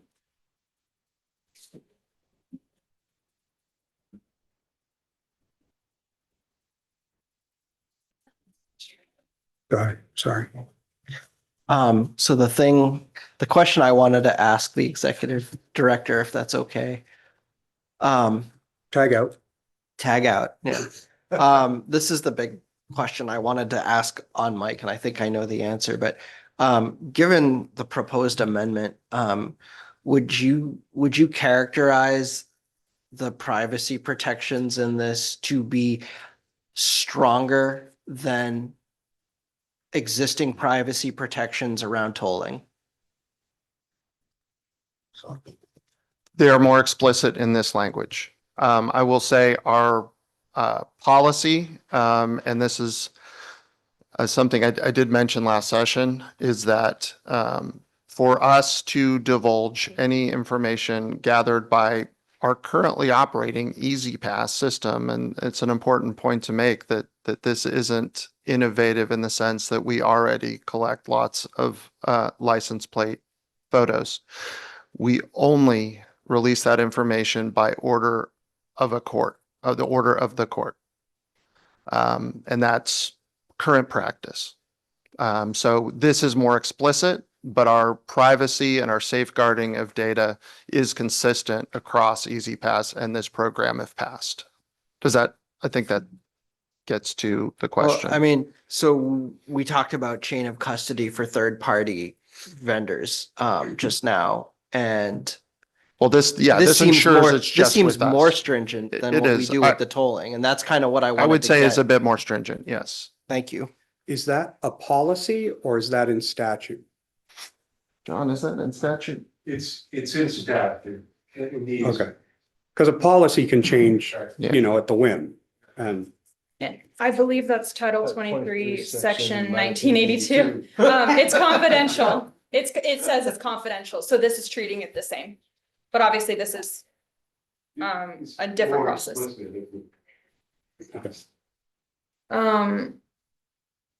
There are other parts of this section that I realize it keeps going. It just says that the authority or the vendor are allowed to compile and store aggregate information. So it's adding the words compile and store to that list. And this is only for research purposes. So it won't connect those data points to an individual person. So I think I explained like research. Yes, it goes to being able to report out metrics to this committee. So not associating a license plate with a statistic, but to be able to say X number of vehicles were going X amount over the speed limit this month. Subsection 4, yes, subsection 4. Wait, I actually think the other one was subsection 3. Because I think subsection 2 actually stayed the same. But in any event, it requires the authority or vendor to, it just explicitly says this information will be destroyed. And it requires that no later than 30 days. In the bill as printed, it says 30. At the work Sorry. session, I noted that the committee was thinking maybe 21. I was confused if the 20, and this relates to something else, the grace periods, which is covered next. Was the 21 days about the data, like storing of the data too, It in says- addition to the grace period being 21 days? So they're both 21 days? It was coincident, yes. That's simply the way I read it. Yeah. Okay, because I was Senator like, Kraft. Yes, my intention was to store the data for 21 days Okay. because that was in alignment with other data storage. perfect. So that's just something that the committee may want to amend that part rather than 30, say 21. Just based on last discussion. And then just reminding the committee, if a majority of the committee amends the bill and it has this section, this will be reviewed by the Judiciary Committee because it's making some public record. It's confidential. Okay.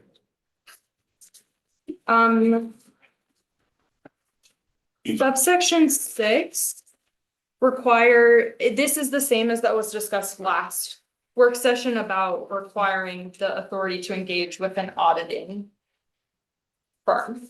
And that's just to do an annual audit of the compliance with this part of the resolve that deals with personally identifiable information. So ensuring that the authority is acting based on this.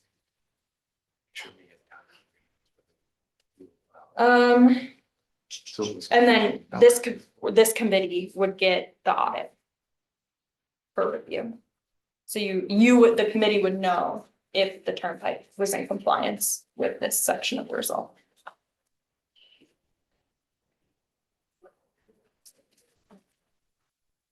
Is that everything?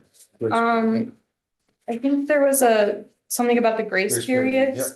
So the proposed amendment recommends to add language about 21 days, which coincidentally is also 21 days, which is why I was like, wait a minute. Stating in that section about rules that, so the authority, that's in another section, let me just try to find. Section 4, subsection 3 talks about the establishment of a grace period. And this is saying the authority can determine how long that grace period is, but the grace period must be at least 21 days. So that is in that section 12. If the committee is interested, it may, in maybe adding that language in that section of the resolve about grace periods only, rather than just in the rules section.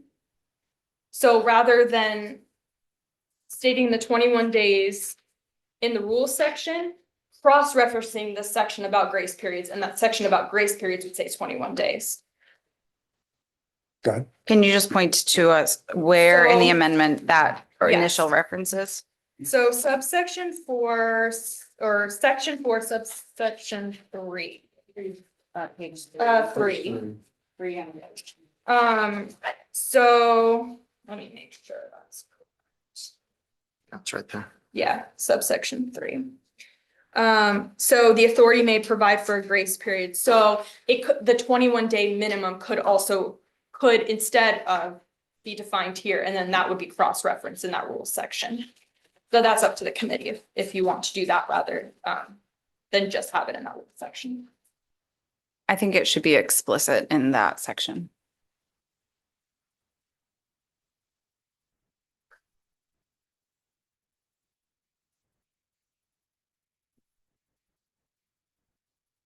Any questions? Is that it?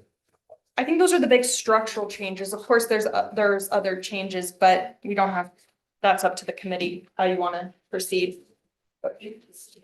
Go ahead. I think we should talk a little bit about the discussions between the Secretary of State's office and the Turnpike Authority of the administration of how they were going to do the enforcement of the structure, because that was another piece that was pretty important. And I know the Secretary of State's office and the Turnpike Authority worked exclusively to get that language worked out in here. John? We can let the Deputy Secretary come up.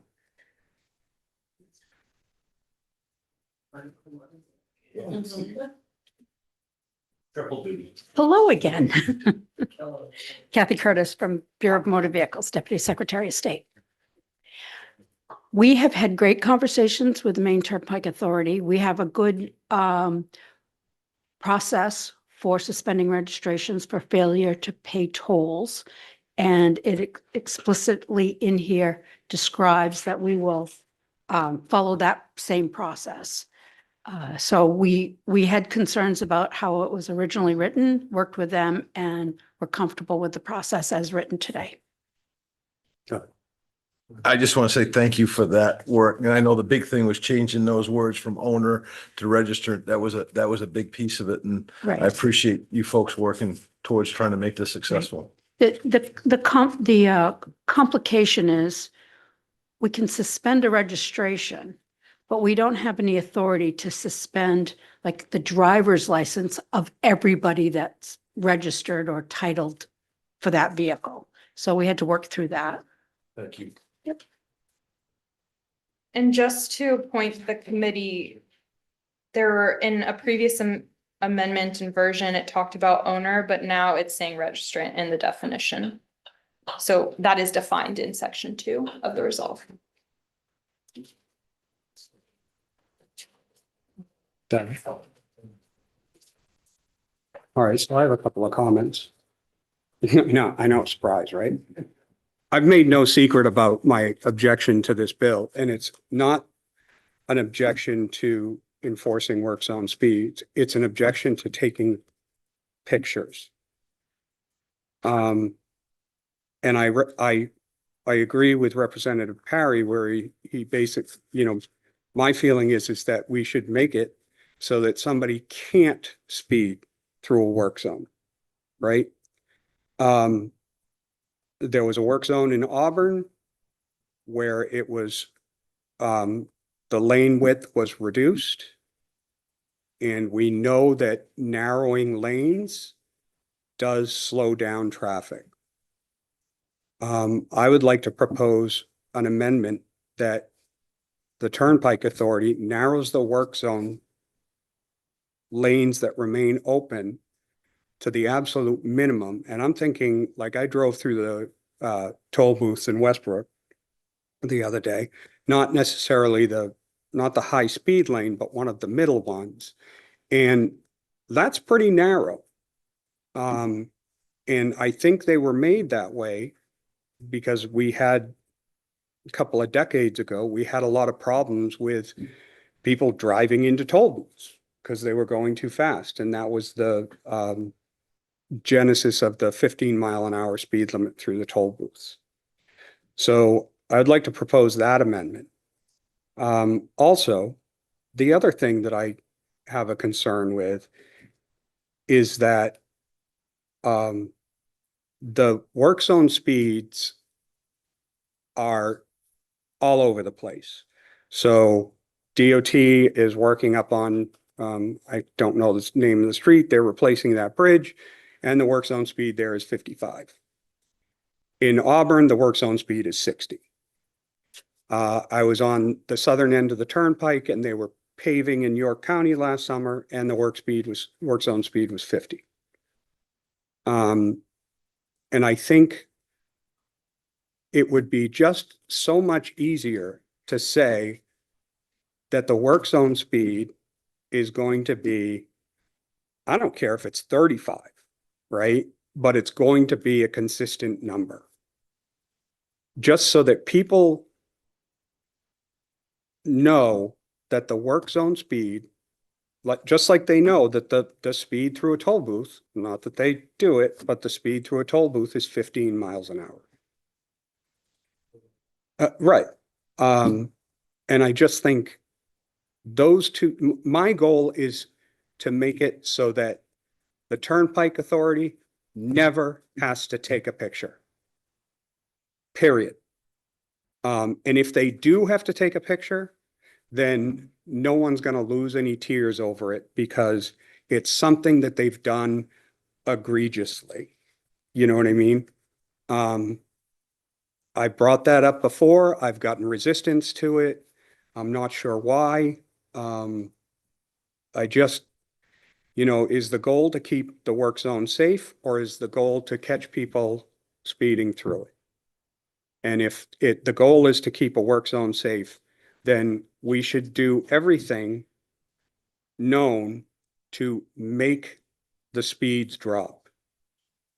So I don't know where we land on that. And I think Representative Parry had it first. Yeah, I mean, and that's kind of why I've been so adamant on the blue lights, because of seeing how it works in other places. And when you go through work zones and those lights are flashing, there's nobody going at the speed zone. If it's 60, people are going 60 or 65 max. I mean, it literally, I don't think I saw one vehicle whizzing by me or whatever in a work zone when those were flashing. And that's how I got to that point, was seeing all those. And like you said, if you've got the blue lights up there, if you've done that and they're still going 80, guess what? You get a picture and nobody cares. Right. And, and I think that's, the thought process on the extra signage and all that is the goal is to get to that point. Right. And like you said, if they're still going 75 through there, guess what? You're going to get a ticket and I'm not sorry. Right. And go ahead. I just, your comment, Senator Nangle, from a standpoint of trying to do that balance with work zone safety and, slowing down. I mean, we're trying to do a safe work zone and we have traffic engineers that study those conditions and what they are and still move commerce, through the state of Maine. Look at the York Plaza and some of these others, during the summertime with everything down through. And I think a lot of thought goes into those things. And I would ask, I think we got an engineer from the Turnpike Authority here. If we want to educate the committee a little bit about what goes into that process. So it's not just putting Jersey barriers out there and choking it down to 8 feet wide and draw. There's a lot of thought that goes through that process. And it's not just, thrown out there. And I think if we want to talk about what the logistics of that is, that we ought to hear some of the thoughts that go behind that with the permission of the chairs. Go ahead. Did you have something? I think the engineer will probably say it much more eloquently. Good evening, Christy Van Oyen. I'm the chief engineer with the Maine Turnpike Authority. And there were a number of questions, which I think I can provide some answers to. Work zone speeds. On the turnpike, you are correct. We generally use two different speeds, 50 and 60, and it's dependent on whether the prevailing speed limit is 60, 65, 70 within main line. So we have a certain amount of reduction that we do, and it's all pure following specifications, the Manual of Uniform Control Traffic Devices. So there's rules that are based on engineering studies as to how those speed limits are set. Are those rules in the uniform traffic, whatever it's called? Can an organization make those stricter? Or So, do you have to comply? right, no, with I know that? you were being a little facetious with going down to 35 miles Yeah. per hour, right? No, I But there's also a danger in doing that. Because when you're traveling a certain speed and then you have the public reduce their speed significantly, there is safety issues with that. It's the expectation of traveling public on the road, trying to meet their expectations with also keeping them safe.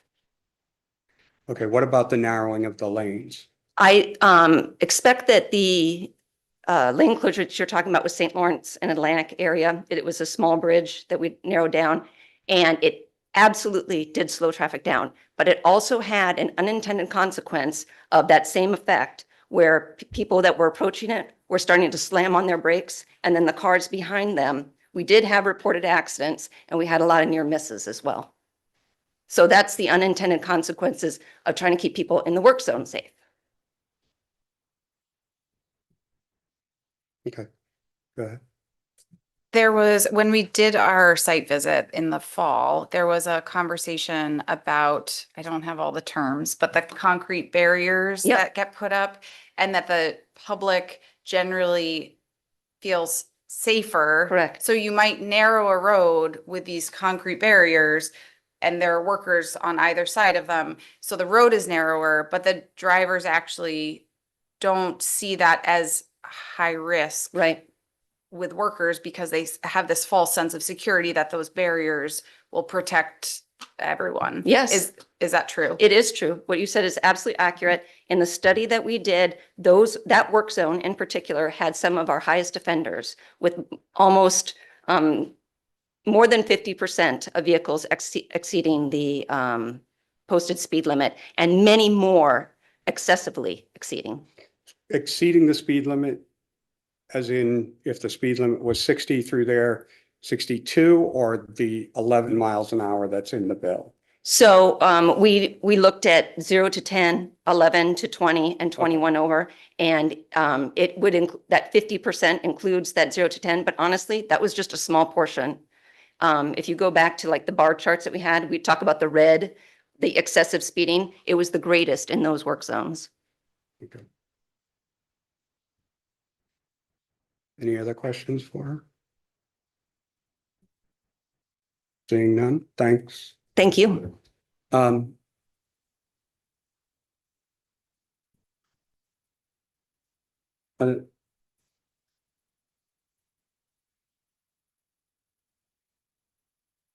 Go ahead.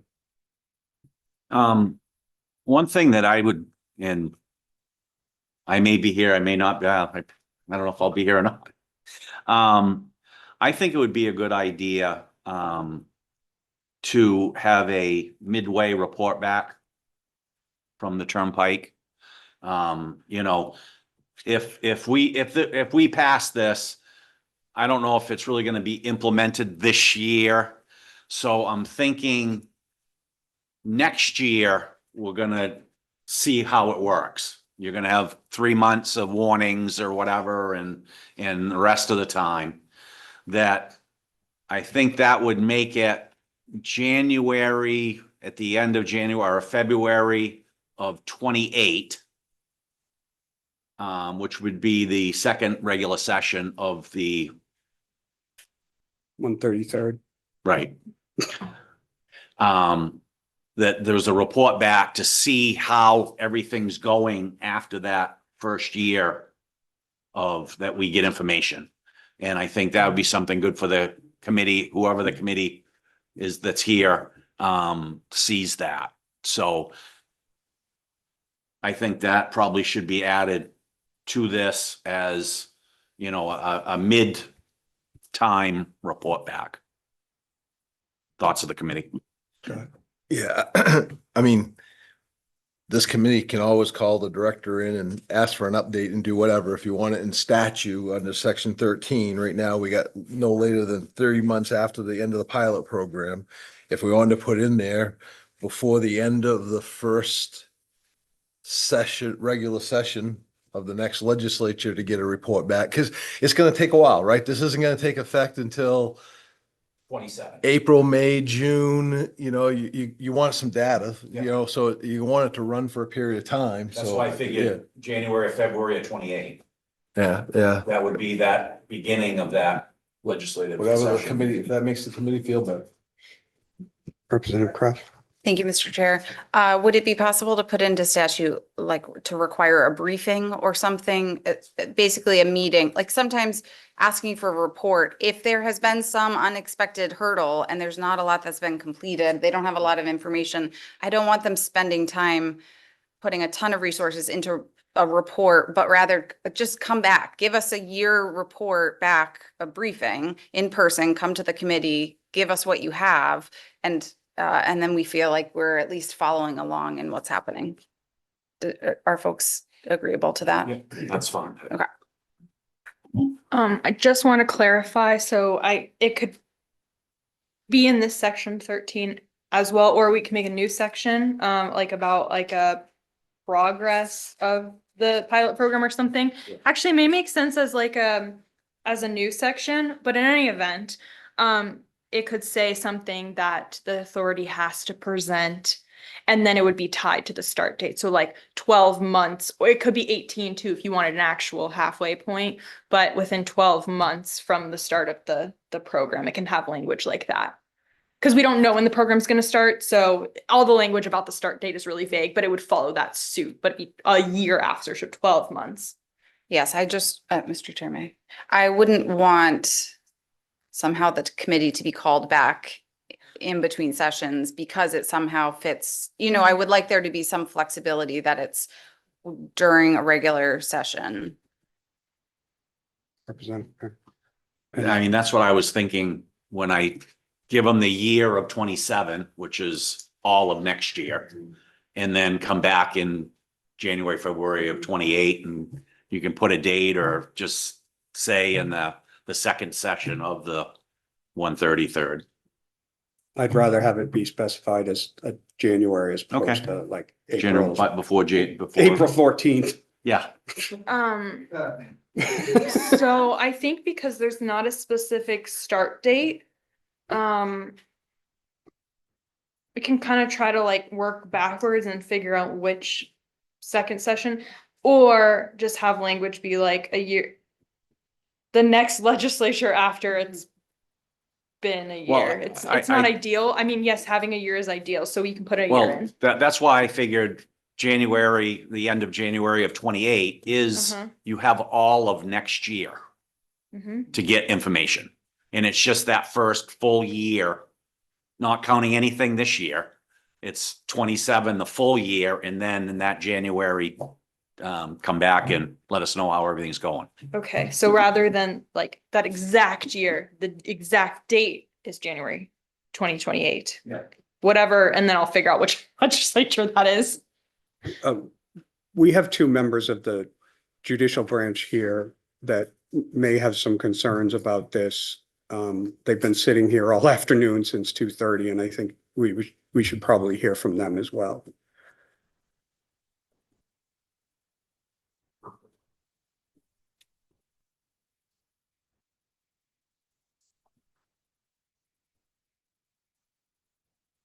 Thank you, Senator Nagel. For the record, I'm John Smith. I'm with the Judicial Branch Violations Bureau and Service Center. We actually had been reviewing a prior committee amendment draft up until later this morning, and we had a lot of issues with that. And I think the work of Senator Farren, Secretary of State, the authority resolved many of those issues. There's a couple of issues that are still out there, or at least items that might bear some consideration by the committee. So I would, the first of those was just the choice of the legislative instrument here is a resolve. And so that, will have the effect of this not being codified within the main revised statutes. That was a big concern to me when I was looking at this as a traffic infraction and how that would play with the existing body of law around traffic infractions and working its way through the judicial branch. But I do think given and I understand, I think the impetus behind that may be the temporary nature of this. And I think in a lot of cases that makes sense. I think given the broad substantive scope of this and the broad public impact, vestments of enforcement authority, creation of penalties, imposing of those financial penalties, and shifting the liability to vehicle owners, and the new sort of appeal or adjudicatory procedures, broad enough that it may exceed the prudent use of a resolve and maybe more prudently codified as a bill. So that was one item. And if it is in that way, it could have a sunset provision to address and to preserve that temporary nature of the pilot. I'm not sure what that would do in terms of the timing here. I understand that. The other piece, though, and this is something Senator Nagel, I think you briefly referenced earlier, is about that process for appeals. And really, because these are no longer reflected as traffic infractions, but instead traffic infractions and fines, but instead civil violations with civil penalties, that process really pulls the judicial branch almost entirely out of this. And so, there may be broader policy considerations and implications that the committee members may wish to think about there. The area, and I think there was a question of where the judicial branch would become involved, where you might have courts. And really that is, I think would come down to a Rule 80C appeal of a final agency action or determination. And those get appealed to the Superior Court.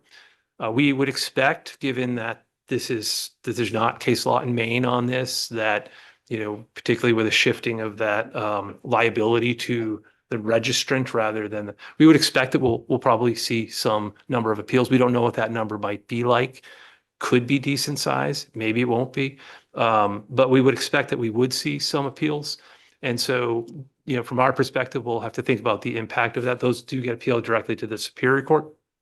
Traffic infractions really don't see the Superior Court ever. They're held in the district court, and there's so many opportunities to address concerns there within the district court that very few end up ultimately getting appealed, but when they do, they get appealed directly to the law court. So it's a consideration for us, and just throwing those items out there. So just Go a 10-second, what is the difference between a civil offense and like a traffic violation? Well, so it's interesting. So the term civil offense, I think and I apologize because I haven't had a lot of time to research this. I'm also not an attorney. So, but I will say that the term civil offense here, or civil, is civil violation, I think, is what it is. Civil violation. Yeah, that's the language. Yeah. So the term civil violation is a term that is used for matters that do go before the court. In this case, that's not the situation. So I think it is differently defined in different areas of Maine statutes, or in this case, resolves. So substantively, the difference in this case is not so much the term. It's just that they have redirected it so that the appeal process exists within the authority, and so there's really no pass through with the courts. The courts do have civil violations, I&W matters and such, that are civil violations as well. So the thing is that this process doesn't say anything about having the ability to go to Superior Court. Yeah, I think my understanding of that and is that that is a general ability of people to appeal agency, final determinations of agency under the APA. Okay. So, but I'm not, again, an attorney, so Yeah. take that caveat, please. Okay, Representative Ankins. So I want to put out there for this committee, it's a huge problem in this legislature to turn a resolve into an act. We don't do it. We straight up don't do it. And so I'm sorry, that's just not going to happen. Senator Fury. Yeah, and I think that was brought up as a potential concern. I don't think that's something, we need to get hung up on, but I guess my question on this, raising the issues about the process is, we're following what's in statute. Does the judicial branch see issues with what's in statute now with the toll violations? Because we're pretty much following that same thing. So if that's already the process and we're following that, isn't that the same exposure that we have with the toll situation?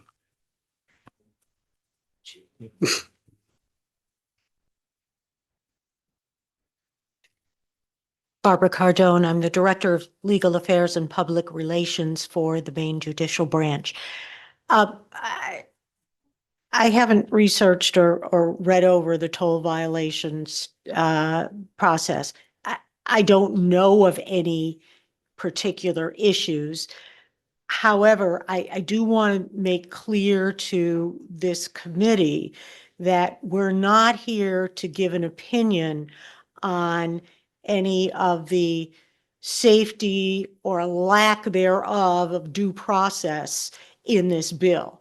I know that the ACLU has been involved and these may well be litigated. I cannot tell you as a matter of law that the toll violations process is going to be considered the same as this process in this bill. That's going to be something that I think eventually will have to come before a court if someone so chooses to bring those issues before a court, and that's going to be for a judge to decide.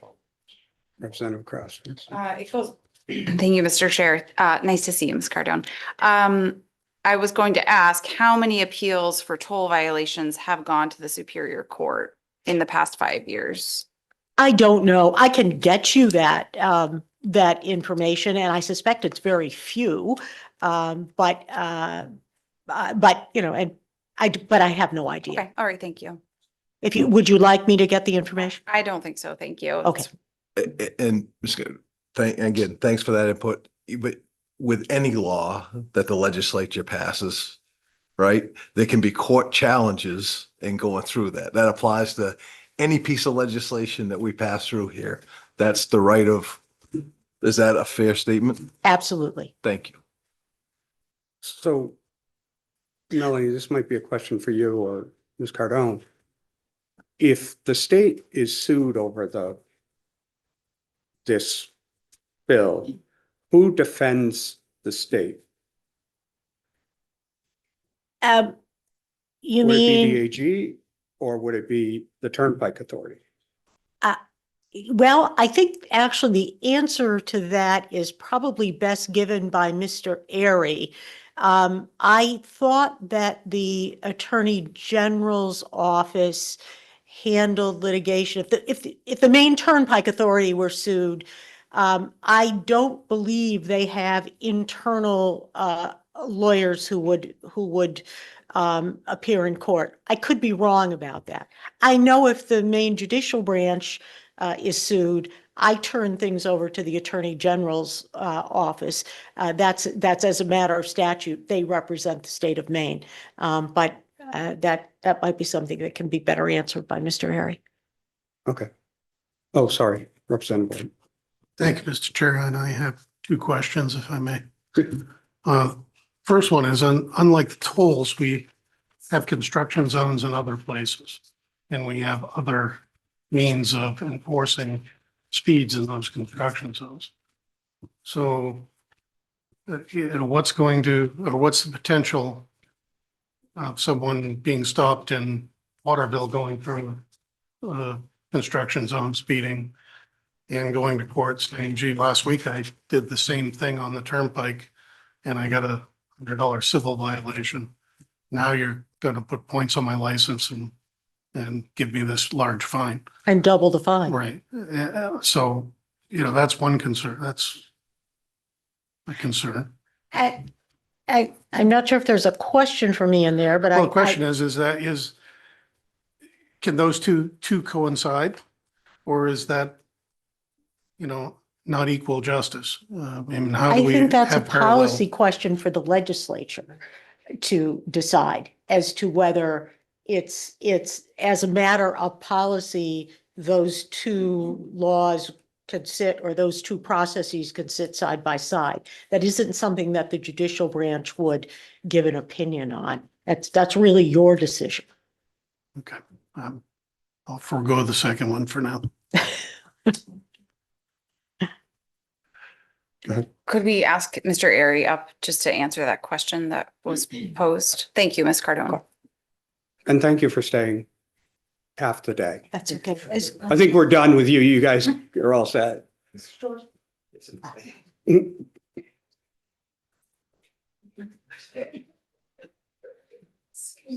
Well, So just the don't- yeah. question was on the Attorney General's office versus the Turnpike Act defending Well, itself, or? If somebody sues the state Mhm. relative to this law, which clearly only benefits the Turnpike Authority, Mhm. who is responsible for defending this law? It would be the MTA. We do not have an attorney that represents us at the Attorney General's office. Most agencies have a dedicated attorney there. We never have. Dating back as far as I've read cases going back into the 50s, and we've always represented ourselves. So this would likely be an appeal and it would, if they were bringing suit against us, it would be us that would defend it. You've maybe just demonstrated why the term quasi is often used. Right, We often right. ask like, why, what's our relationship? And that seems like a good example. We've of always what's been out different. there on our own in that sense, yes. Okay, so we've given Melanie some work to do. Are we gonna table this and continue? Thank you, Mr. Chair. I would like to make a motion to pass as amended. And I would like to speak to that for a minute, if I could. There's a motion in a second. Go ahead. In my very short time here, I have noticed with my other careers in the past that there are very few opportunities to actually do something and accomplish something. And I feel like over the course of the last year, we have been given a lot of opportunities to work through this, fine tune this, narrow it down. And we all know the circumstances that we will be attending on Saturday. And although no piece of legislation is necessarily perfect or has the ability to encompass every solution, I think that this bill has been worked through very, very hard. And it is a trial and has the ability to be worked over more over the next few years. So I would encourage all of you to consider that while we vote. Thank you. Go ahead. So I just want to comment on the motion. I'm going to be supporting it. I want to go back to when we took our field trip and had the presentation before the Turnpike. And what struck me at the very beginning is what kind of got me to the place in the first place was that Turnpike looked at all of the data from all of the other states who have tried something like this or something similar to this, and they found that lives were saved and that speeds went down. It was pretty clear, it was unequivocal. He said that we were told that in every single place that tried this, speeds went down. w- Representative Bishop said it perfectly. This may not have been in a turnpike work zone. We're wearing these ribbons though for a reason. And I feel like we have worked really hard to fine tune and thread the needle when it comes to civil liberties and data protection. And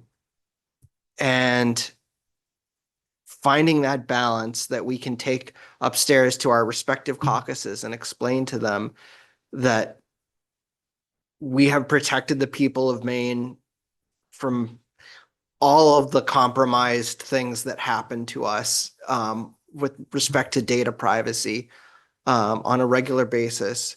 And we have also made it so that when you go to work for the Turnpike, you're a contractor who's thinking of bidding on a Turnpike project. You can feel good about doing that. You can feel like the work you do won't be a death sentence one morning. And let's try it. We have fine-tuned this and put in every protection we could think of. And I think we owe it to people who build and repair our roads to give this a shot. So I'm going to be supporting the motion. Go ahead. Thank you, Mr. Chair. This committee has offered the generosity of carryovers on a mix of bills. And I think what we saw from the Turnpike this past year and what stands out to me today is in every zone that they studied, I believe 13 last summer, drivers were driving over 131 miles an hour, which if there was an easy, no risk solution, I would be game. If there was something someone could show me that could reduce that speed and save workers' lives, I would be all for it. And I understand the risks, and I think that this entire committee has considered those, and we may land in different places. But I appreciate the thoughtful consideration that this committee has given to everyone involved, and I will also be supporting the motion. Representative Montel.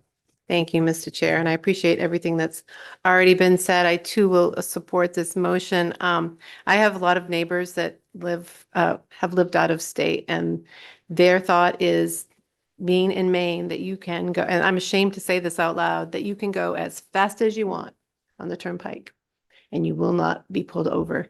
That the fact that I was ashamed when my neighbors told me that they said, you got to pass this bill. And I don't want to be that state. I want to be the state that protects workers. I want to be the state that values human life, that people, understand that we mean business when we post a speed limit. Thank you. Representative Perry. Thank you, Mr. Chair. Yeah, and I'll be supporting this, and I'm somebody that's been against this for many, many years in general on ticketing with cameras. I remember sitting right where Representative Mason is in my first term, and we were discussing cameras at stop signs and at red lights.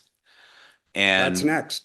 And I asked Lieutenant Scott's brother, who happened to be here at the time, I said, is the goal to write tickets or stop or get people to not go through red lights? And I fought this ever since. And I've never believed in it. But I also know that we just haven't been able to slow people down in work zones. A good friend of mine, a guy that I used to lobster with, worked for the Turnpike, Jeff Abbott, got killed in Westbrook, Portland, that exit right there. It's and even after that, I mean, I felt for his family contacted me, this was years ago, and I still didn't like the whole process. But after, a lot of thought, a lot of discussions with Senator Farren and the Turnpike And after going this last year, down to Florida, my wife and I go down to Florida for our anniversary, and seeing the work zones on 95, pretty much from Maryland south, and how few people were speeding through those work zones. And that's why I push so hard for the blue lights, because those work zones, they put those blue lights in.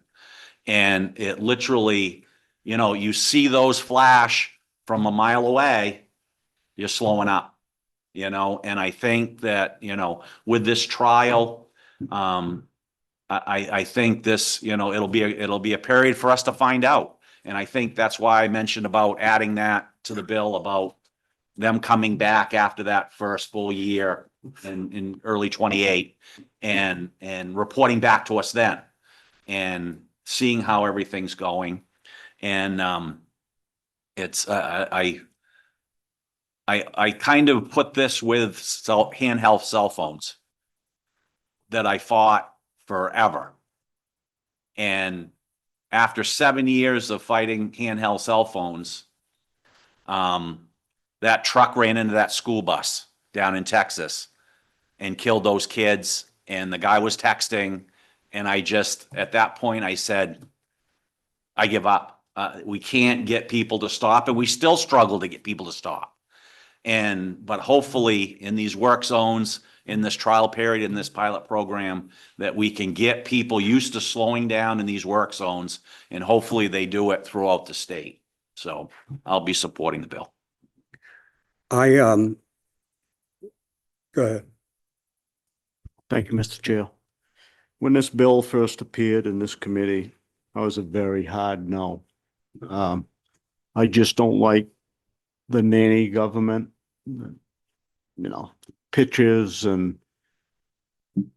but I own a small construction outfit and I unload equipment on the side of the road, and people are just not paying attention. You constantly have to have your eyes up while you're unchaining a piece of equipment or whatever you're doing on the side of the road. And people are not paying attention. Like Representative Perry said, they're on their phone, they're putting makeup on, they're eating a sandwich, they're drinking a coffee, whatever they're doing. They're not paying attention to the task at hand. From what I understand from some of the testimony, that construction outfits don't even want to bid on stuff on the highways. It's just too dangerous. It's just too hard to work and keep your eyes on the oncoming traffic. I mean, we see it last fall when we went on the site visits.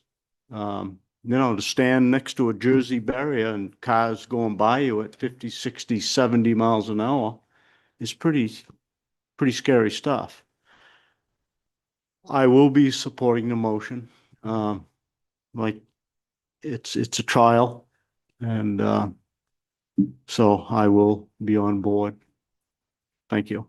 Representative White? Thank you, Mr. Speaker. No.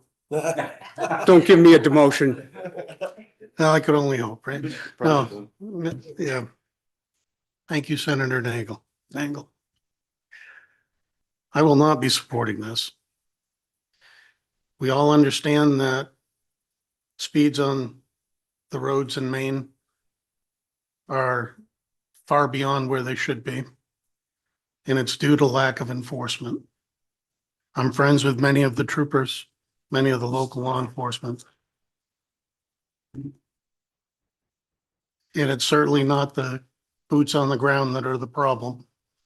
It's priorities that are coming down from the top. We're fortunate on days when there are 5 or maybe 6 troopers working the turnpike. And from the numbers that we heard from what the Turnpike Authority did for radar in the 3 construction zones, you know, in a short time, they clocked over 2.5 million people. 5 guys aren't going to control that. It's the priority of this state, the priority of this administration, to not enforce speeds on our roads. Replacing that with a parallel justice system is not something that's going to fix the problem.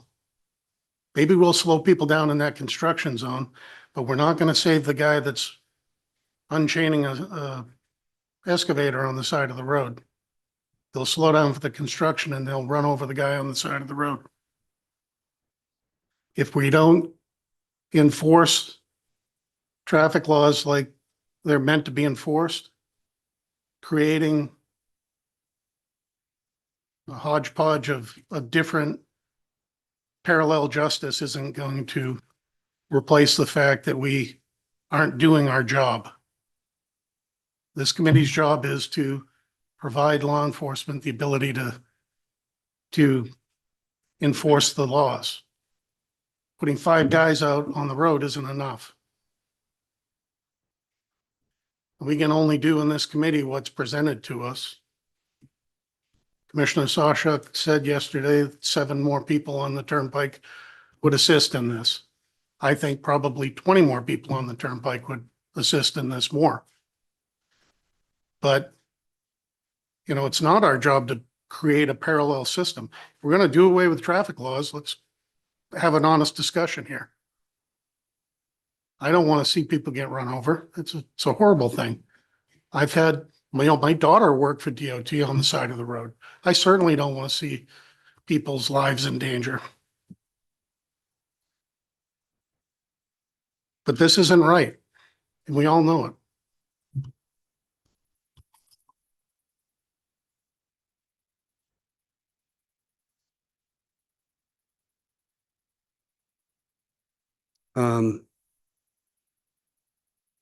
So again, I've asked for 2 simple amendments that just seem like they're too hard to do.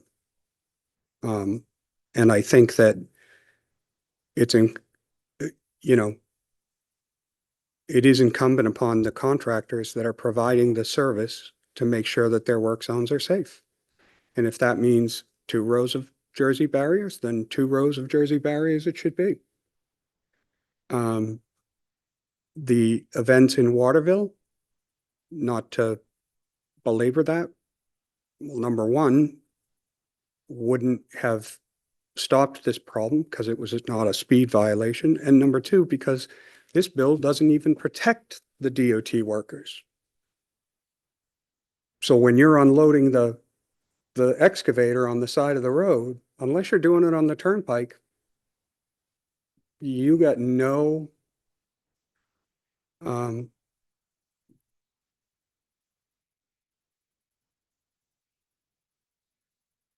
you know, I am not anti-worker safety.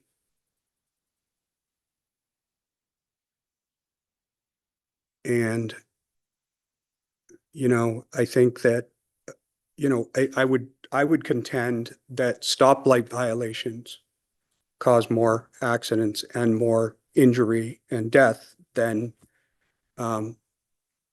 what we see here.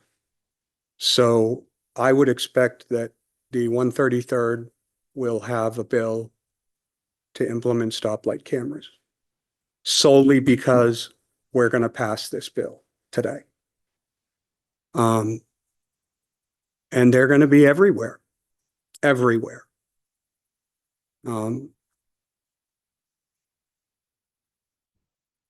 Melanie, you're from Arizona, right? There's stoplight cameras everywhere there, right?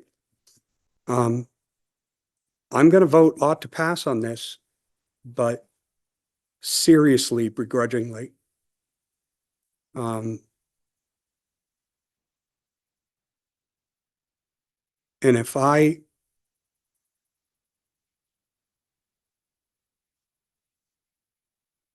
I'm not going to say it. Let's vote. All those in favor? Oh, go ahead. Wait a minute. No, go ahead. Well, you're going to see that I'm going to raise my hand again.